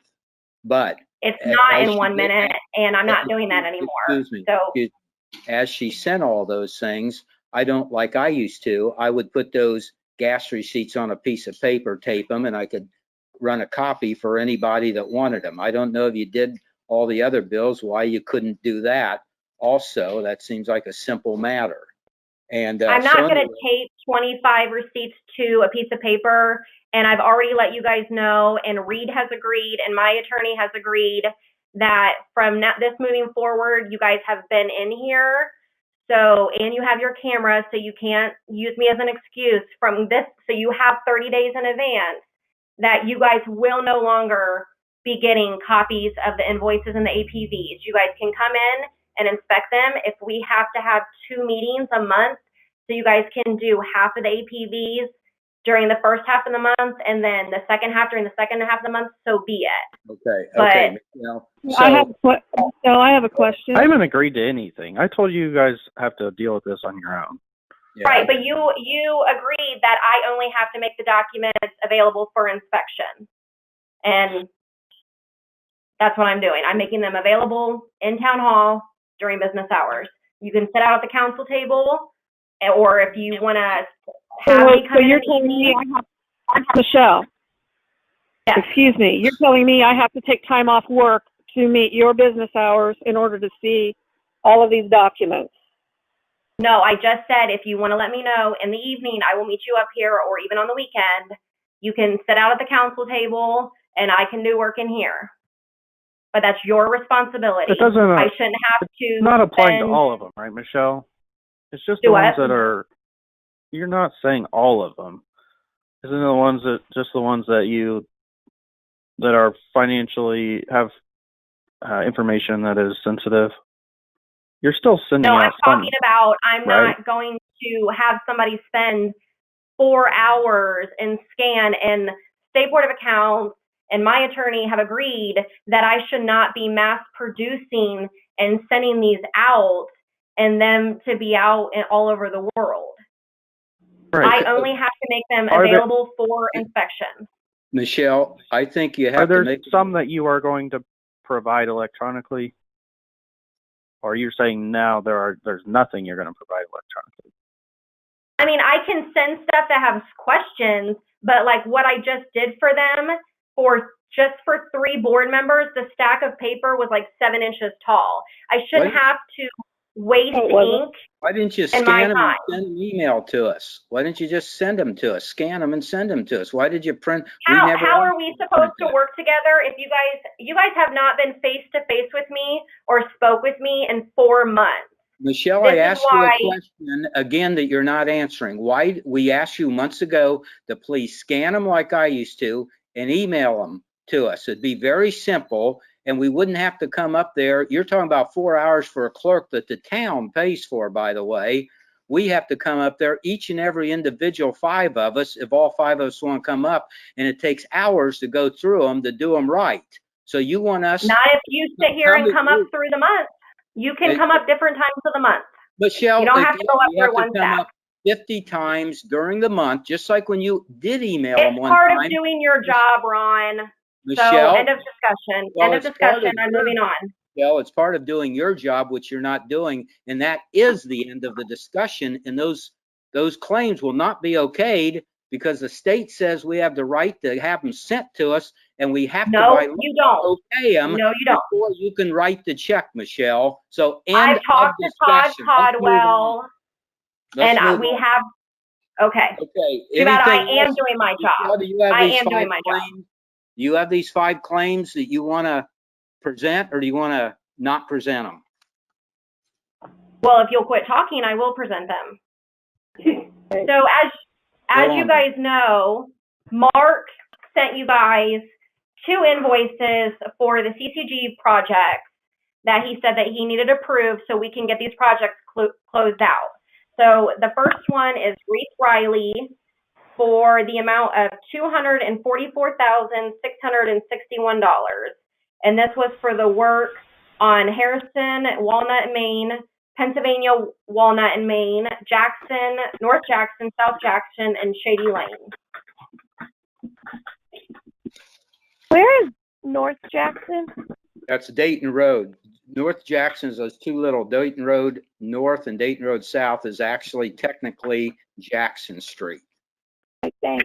Are they really spelled differently, or is that just a mistype on the invoice? One has a T in it. I don't know. I'm just reading the invoice. Yeah. I think it's a card. Okay. Yeah. I'll make a motion that we pay Reese Riley $244,661. I got a question. How much is this for, Michelle? Tell me again. $244,661. And that's the same amount that was bid, I believe. Okay, so when Mark had on our sheet as the other day, 272, has that got the $28,000 for the engineering in it? Is that why it came up 272? Ron, that may be. I'd have to go back and look at that. I know that total cost for 2019. It doesn't say engineering. Yeah, I think that's without, so the engineering is separate. We probably paid that already.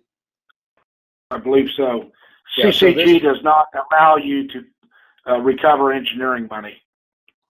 Okay. According to Mark's email that he sent you guys, he said that the bid was $246,461, but the invoice is $246,661. So it's $200 more than what the bid was. Okay, so totally, because the state grant was originally for $169,000 and some change, because the engineers made a huge mistake on bidding it out. So we ended up having to pay $2,000 instead of $30,000 or $40,000 more because of the engineer's mistake.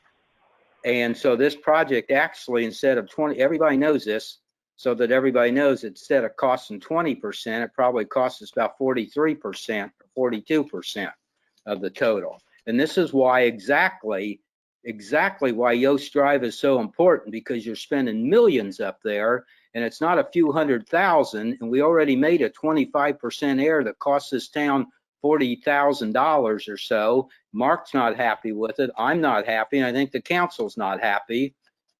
And then on top of it, haven't even asked the question, that engineering cost, it's the same roads that was done 2 years before it. Did they charge us for that 2 years before, prior, also to do that engineering? Ashley, do you know that?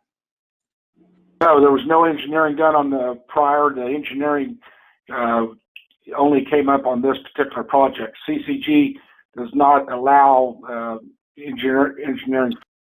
The other thing that came up on this project was there had to be some surveying done. That was, I think, about $19,000 worth, and that was also not included in the program. Yeah, well, my only suggestion. Now, as far as this claim is concerned with Reith Riley, it is what was bid. It is what the council had approved, and you know, it's a bill that should be paid.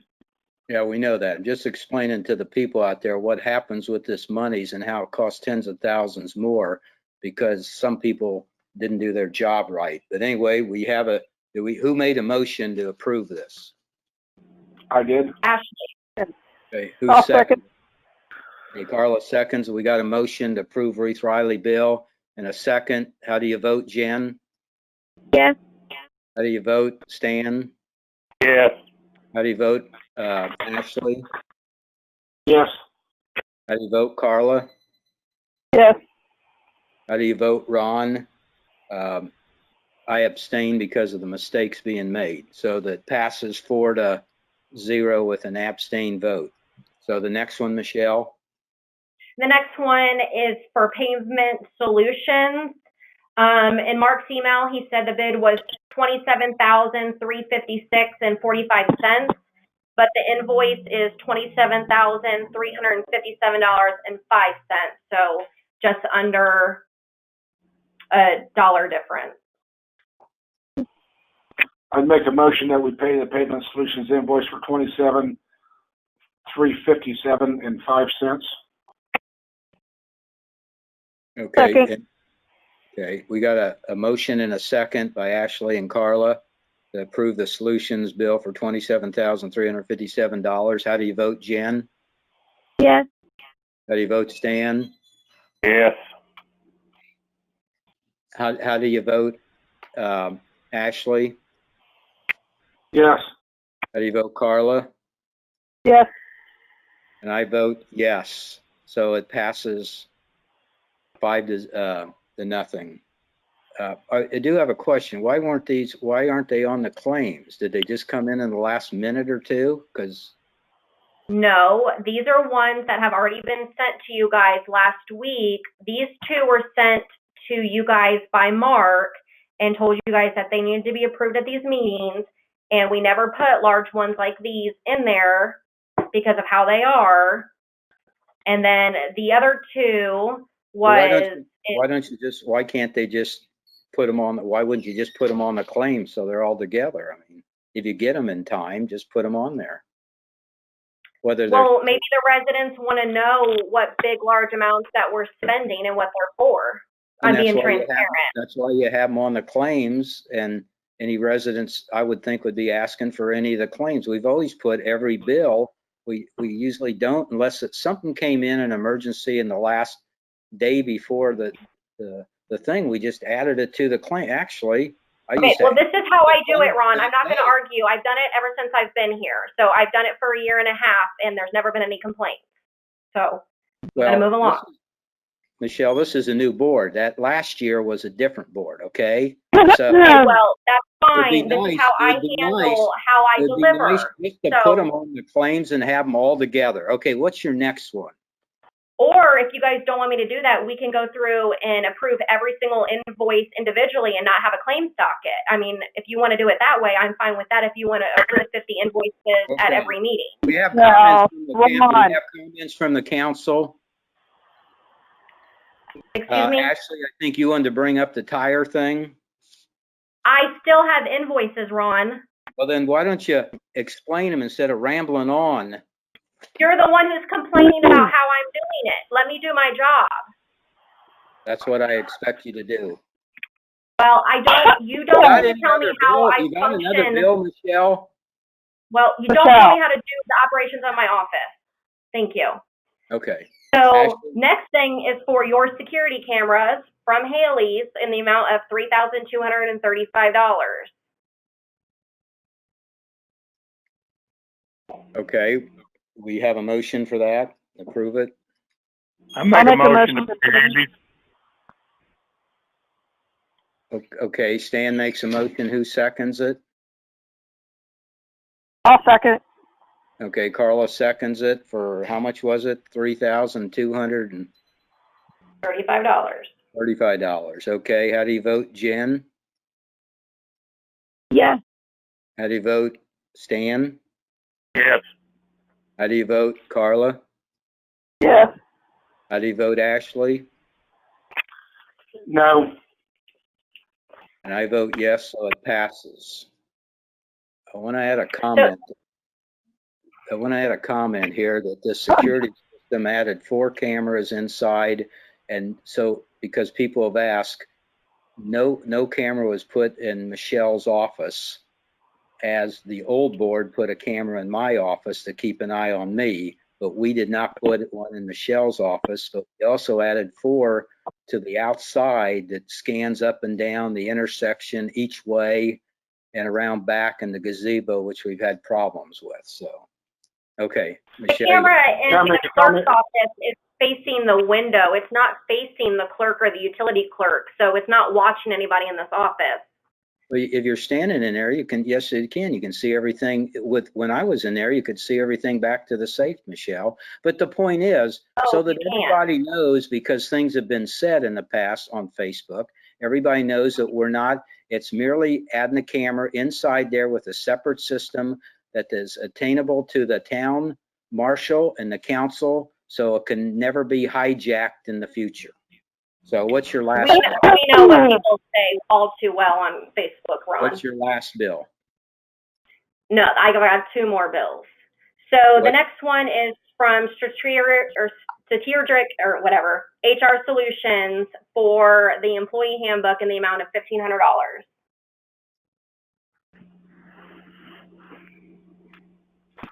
I make a motion we approve the $1,500 to for the handbook.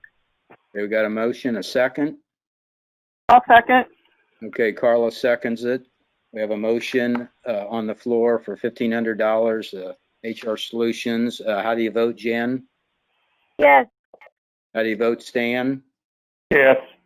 How do you vote, Carla? Yes. How do you vote, Ashley? Yes. I vote yes also, so it passes 5-0. Next, Michelle. Do we have a new employee handbook? Nope. Are they still working on it? Yes, we do have one, but obviously it's not complete. It hasn't been sent to you or anybody else to read, but we do Okay. have it. Next bill, Michelle. So the final one, no, I did not scan and send this to you guys because I was notified by email a couple weeks ago from Menards that our tax exempt information was changed and updated at Menards, and I had not been in there. So I asked Mark, knowing that I sent him in there that morning for bug spray, and I asked him if he had did any updates while in Menards, and he said he didn't. So I called Menards and found out. I called in him and asked him, I said, why am I getting an email telling me thank you for updating our tax exempt information when I haven't been in there? And they said, well, because there was a lady in here with a cart full of flags wanting to use the town of Dayton's tax exempt information. So I said, exactly who was in there? Because at that point, that was Cindy, Michelle. Okay, let me finish, Ron. Let me finish, Ron.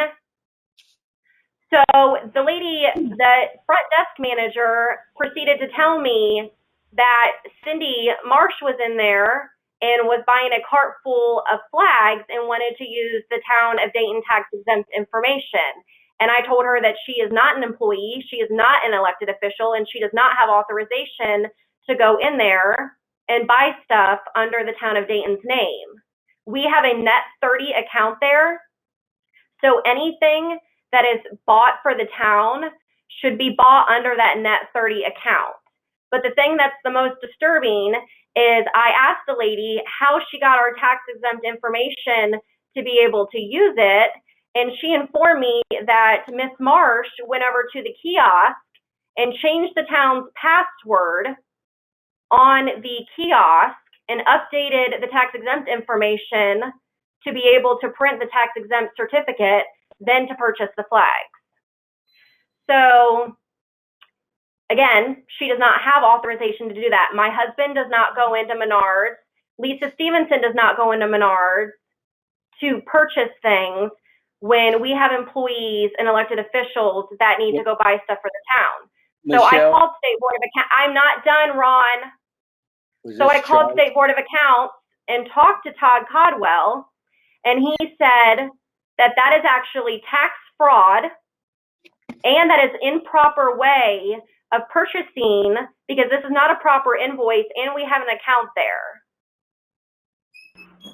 Michelle, did she charge it on the account or charge it personally and then turn in a bill to the town as she's done for 20 years on these flags at no cost for going in and getting them or anything? She is not a town employee. She does not have authorization to purchase for this town under our tax exempt. Yes, she did pay for it out of her own pocket, but she also does not have the right or any authority to go into a kiosk and do any kind of update information or change a password that has to do with the town of Dayton and our tax exempt with the Indiana Department of Revenue. So I do now have a receipt that Ron dropped, but it is improper protocol. It is not approved by State Board of Accounts. It is not a proper invoice. And the only time that something should ever be purchased by somebody out of pocket and then a receipt returned for payback is if we do not have an account at that business, and we do. We have a net 30.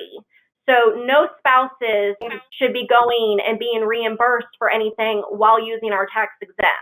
Okay, Michelle, she's, like I say, she's done the same thing for 20 years, picking up town supplies and everything. But she shouldn't. She has no authorization. Maybe, let me finish. We'll look into it, and if you can't do that anymore, she won't do that anymore, okay? Well, she won't be because they know that she is not allowed to purchase under our name. Well, that's fine, Michelle. Then you run in and you get the darn flags every time we need them. I would think you'd be happy. If you would have told me, I would have been more than happy to. I would think you'd be happy that somebody in town was doing something to help this town. But you can make a big damn deal out of it. You can do whatever you want, Michelle. That's fine. Not for somebody that is accusing me of misappropriating money all over social media. No. So she has no right to purchase anything. Yeah, what else you got? Is that well, it? So that could be on next month's claim docket because you guys don't have the receipt. But we'd also like to know, because it was posted thanking people for donating to the flag fund, but these flags were not purchased with the flag fund. So State Board of Accounts would like to know if you guys are collecting money on behalf of the flag fund. Michelle, Jen, just cut her off. She's going to keep babbling on. We got to keep moving. I'm not babbling. It's fraud. This stuff. Actually, you want to do these tires? You want to do these tires? Well, I don't think it's you're correct to cut somebody off on that. You know, that's what these meetings are for. Tires, Ashley? Yeah, the town truck needs the town pickup truck needs 4 new tires. I emailed everybody tire replacement cost. I don't know if anybody's got any comments or anything like that, but I make a motion to approve tires, Mastercraft AP from Robinson Tire for $614.72. We got a motion. Second it. Got a second by Stan to buy these tires from Robinson Tire. How do you vote, Jen? Yes. How do you vote, Stan? Yes. How do you vote, Ashley? Yes. Carla, how do you vote? Yes. And I vote yes, so it passes 5-0. Okay, comments from council? Open it up to anybody. Hey, Ron, I have one thing to remind you of. The appointment to the Redevelopment Commission. Yeah, the the person that will replace Carla for the redevelopment commission is Vicky Beavers,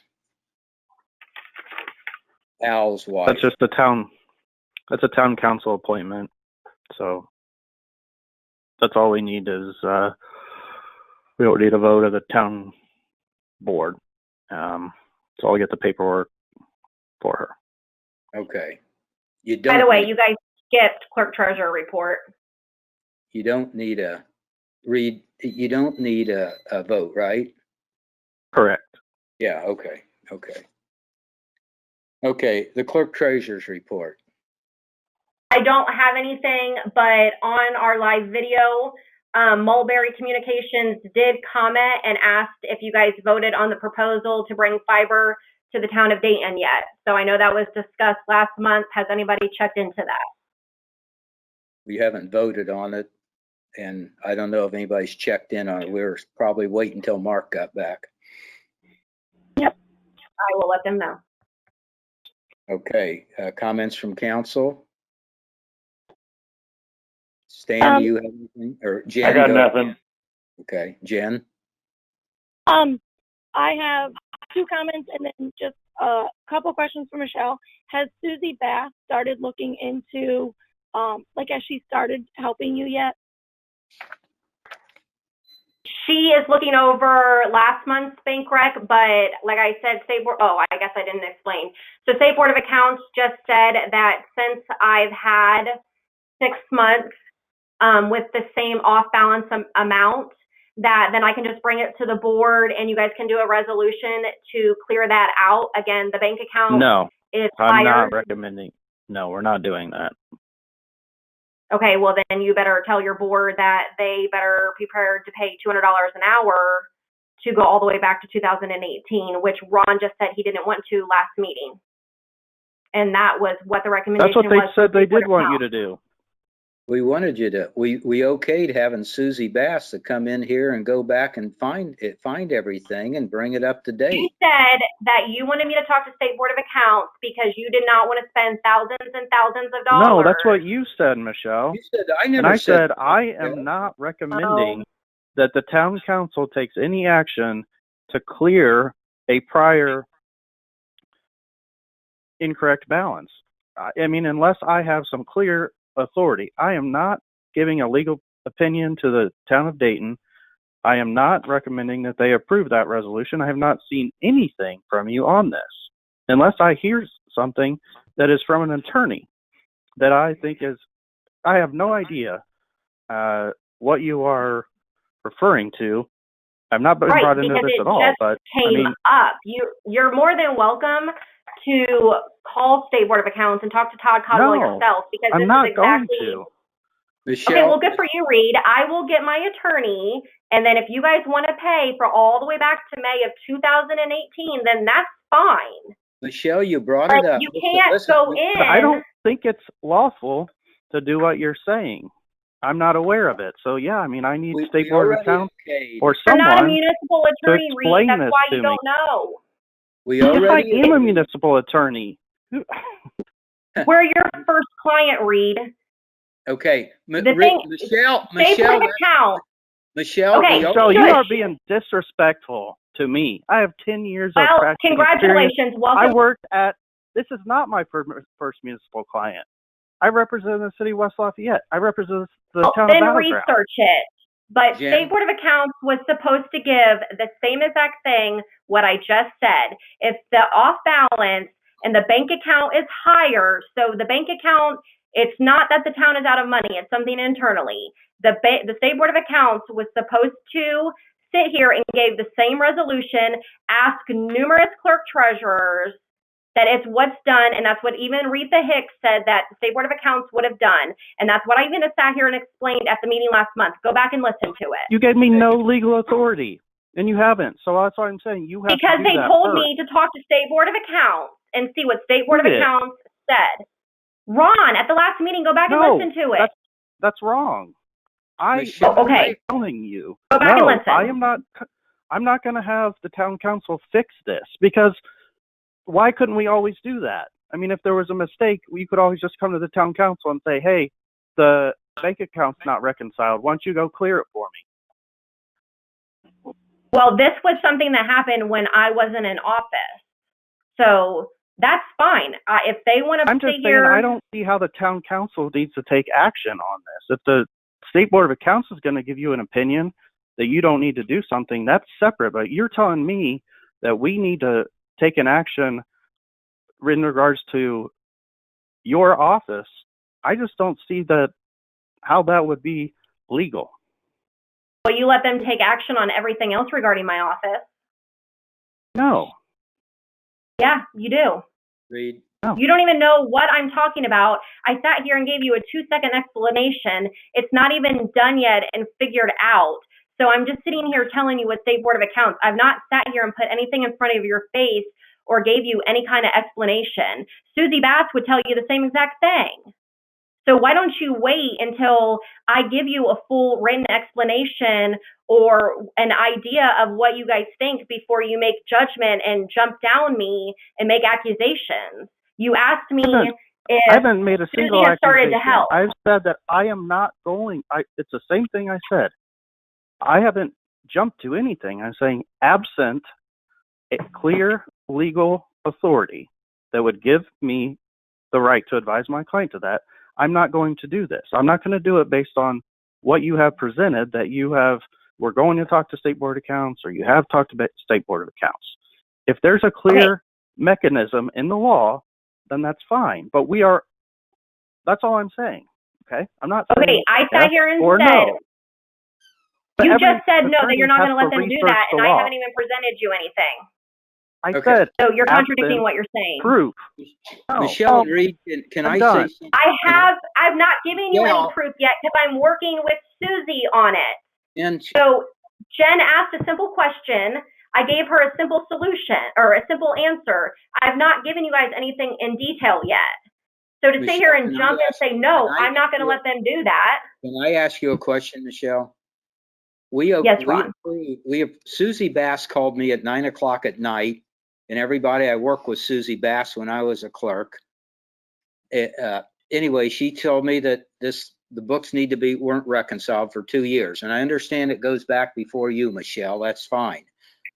And I talked to Michelle, and we agreed that we're going to pay, and all of us agreed at the meeting that we're going to pay Susie Bass to go back and reconcile everything.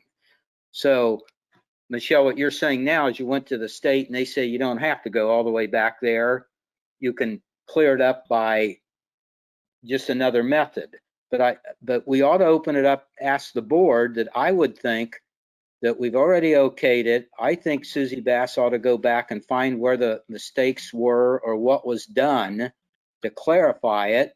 And I think that's what Reed's saying, that we can't just, because otherwise every clerk in the future, you could just match it up on that month and say, okay. So what does the other board members think about going ahead on something we already okayed Susie Bass to do and going ahead and having her do it? I definitely think we should do it. Okay, Jen? I mean, yeah, that's what we've already said. So Okay, Carla? we're changing anything. Carla? I agree. I think, yes, Okay, and I agree. Ashley? I think we should do that, yes. Okay, Ashley, what do you think? Yeah, that's fine. Okay, we all agree that we should go ahead to cover everybody's backside. We should go ahead, and we already okayed it, so we don't need to still okay it, but we have Susie Bass come up and go back, do that monthly thing. She said it'd take an hour and a half a month, and go back for the 2 years and bring it up to date, okay? So that's sort of clears that up. Well, just so you know, just to clarify, so we have been audited all the way up to December 31st of 2018. Everything's closed out. So we're not physically going in the system and changing anything. That's It will okay. simply be a piece of paper that says something, which I'm fine. If you guys want to do that and That's a piece you of want paper to have that bill, That's a piece so of be paper it. that uses everybody's mind on this. So we go from there. Okay. So be it. Fine with me. Okay. So did Ashley, did we do the tires? I forget. Yeah. Okay, so go ahead, Jen. You were on me, Ron. Michelle, my one other question is, when can we expect the other reports that we haven't gotten since the start of the health emergency? Like the revenue When you guys report? decide to have a public meeting so that you guys can have everything in person, Jen. You guys can't sit here. You guys don't even approve them at a public in-person meeting. You guys have picked and choose what you wanted to approve and not approve. Half of you walked out at the March meeting without even approving documents or minutes. So I think August, and from what I'm reading on the listserv, that this is the last month that towns are allowed to have a Zoom or a phone meeting. So there should be no reason why we don't have a public meeting in August. Still, Jen, we could have had these minutes and everything scanned, and we could have had them to approve them at these last meetings, and then in the August You one. don't even approve them when you have them. Michelle, we approved 95%. If there's No, you don't. The minutes? The You're minutes talking about there's minutes. There's minutes that have not been approved. There's 2 minutes. And there's reports. Michelle. Yes, Go ahead. Carla. Thank you. Clearly I'm new, so past meetings, why are you saying they didn't approve them? I don't understand. They did not approve the minutes. I think it was either at the February or March meeting. I don't know, because Ron didn't like my wording, even though it was like 6 pages long. Ron didn't like it. And then Reed got up and walked out, and 2 council members got up and walked out during the March meeting, and none of those reports got approved except for maybe the claims and allowance, maybe. Those had So nothing to There's do been with other each reports other. not approved. But So it's there only is 1 month that wasn't approved. No, there's every single meeting that we've had in public, there has been stuff that has not been approved. Michelle, everything's been approved. Well, yeah, except but for not- that one Oh, meeting. it has not not. just for the minutes. We haven't approved the claims. We approved with exceptions to it, but other than that, we've always done the minutes and everything when we've had them. That one meeting was an odd meeting. It was a long meeting, and there's a lot You of. denied the minutes. I have the stack of papers right Yes, I here do. where the council did not sign Yeah, them we because they agreed did not one approve time. them. Agree, Michelle. When I was clerk, they denied minutes too until they changed the wording or whatever. What the heck's that mean? That doesn't mean you. It's not Those are just the town minutes, council's Ron. minutes. That doesn't mean It's for the the next 6 appropriation months. report. It's That not just doesn't- that. It's the fund report, the allowance report, all of that. No, Michelle. You guys You have can't just something to stop complain about. doing. Yeah, you can't You just stop stop. doing the minutes as a threat because you don't Michelle. like I didn't that stop they doing didn't the approve minutes. something. I haven't seen Nobody minutes stopped this the March. minutes, Reed. What? Wait, Michelle. Wait. Okay, I'm still trying to get caught up here, so just bear with me, please. So my understanding is that the March meeting, the February minutes were not approved because something wasn't agreed upon. So you're telling me that they didn't approve them with corrections, or is this? Correct. They didn't approve them at all. He wanted to table them. And then they also did not approve the reports. Jen Well, I'm sat sorry. there. Wait. What report are you talking about?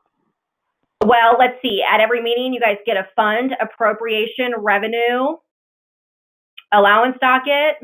Jen sat there and you guys picked through every single thing. And that's when Al got up, Ashley got up and walked out, and so did Reed. You're still Okay, It talking. had nothing to do with that. Okay, No, wait, please. Carla's got the floor.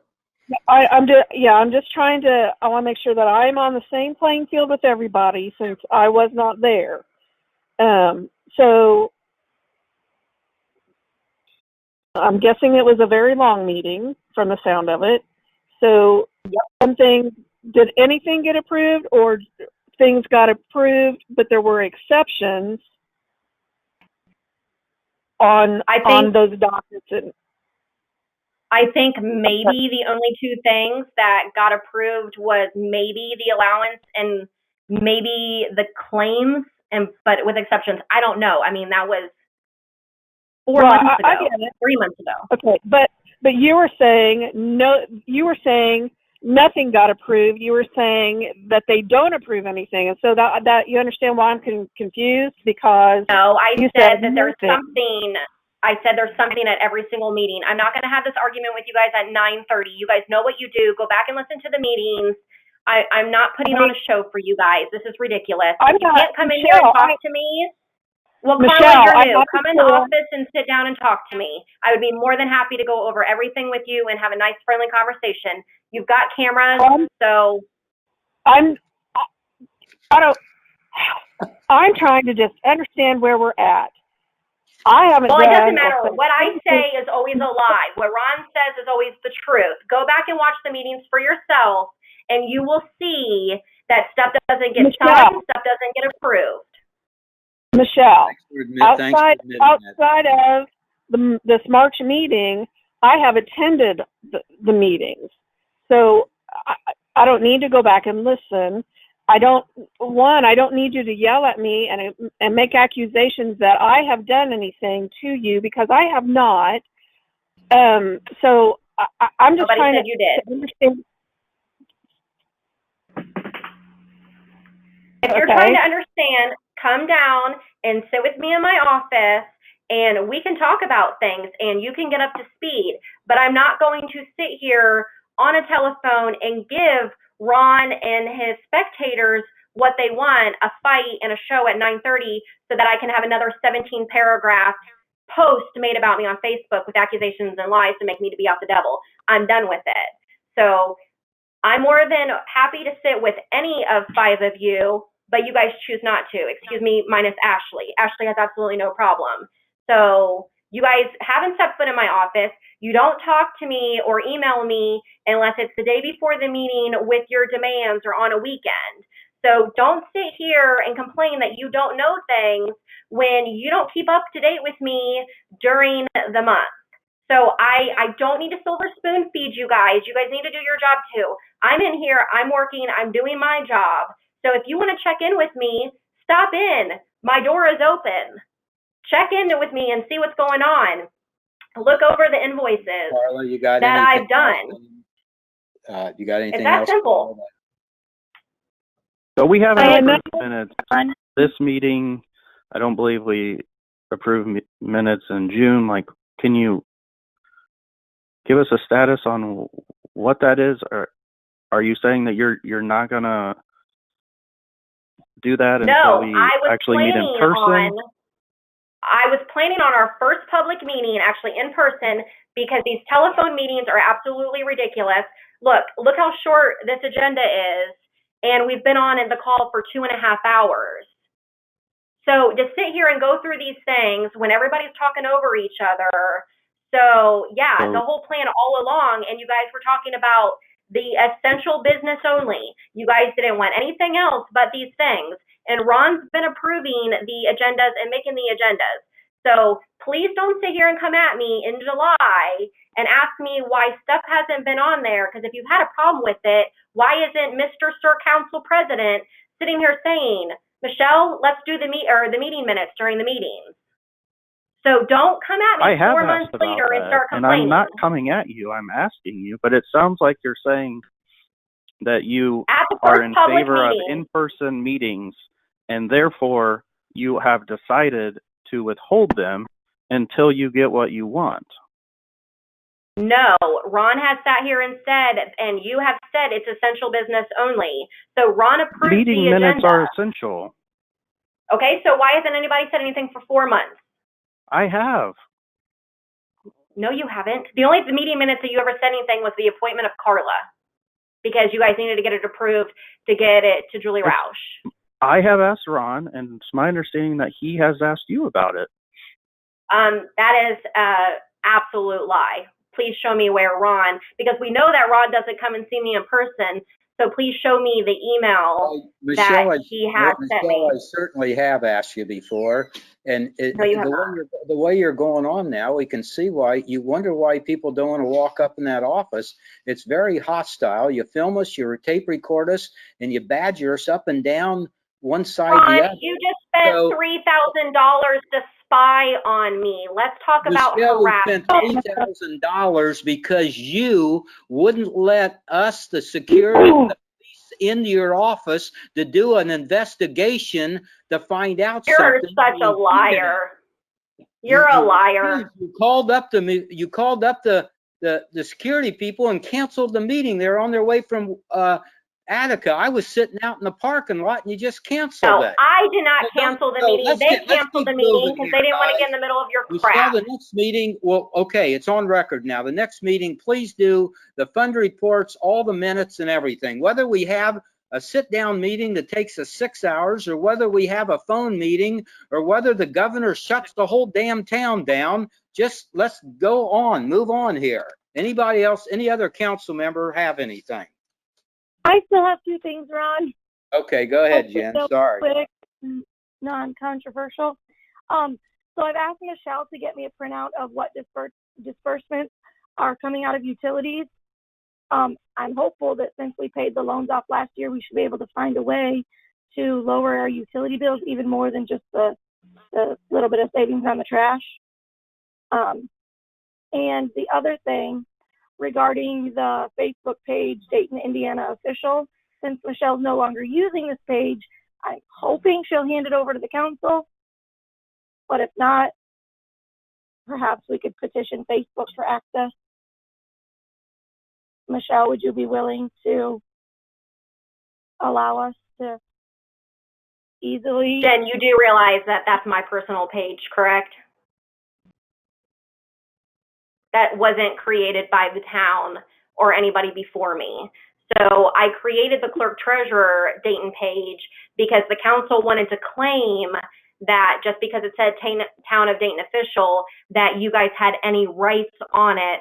So by the advisement of my attorney, I created the Dayton clerk treasurer page so that you guys cannot yet try and take another thing or control yet again another thing. So absolutely not. That page will be deleted. If you want one, you can make one of your own. Jen, then you need to make a motion to petition Facebook. Well, those are public records. Okay, but it's my page linked to my thing. It's going to be shut down. You can't destroy public records. It doesn't matter how you set it up. I mean, those are public records. No, I've already confirmed with my attorney, Reed. So I think I'll go with. You're going to destroy them? Go ahead and destroy them, Michelle. Yeah, I'm not advising you to do that, but get a legal Don't thing. you delete post, Ron? I'm not a municipal attorney, though, so. Well, again, you don't represent me. My attorney does. So it's not your guys' page. It's linked to my personal the town page. record, so. Now it's we know. Public video. It's public records, so anybody can post them, Reed. It's no different than the Watchdog or the Coalition or the Residents page or the community page. Okay, whatever you say. Moving on. So, Jen, do you want to make a motion or do anything about it, or do you want to? Oh, do I need a motion for that?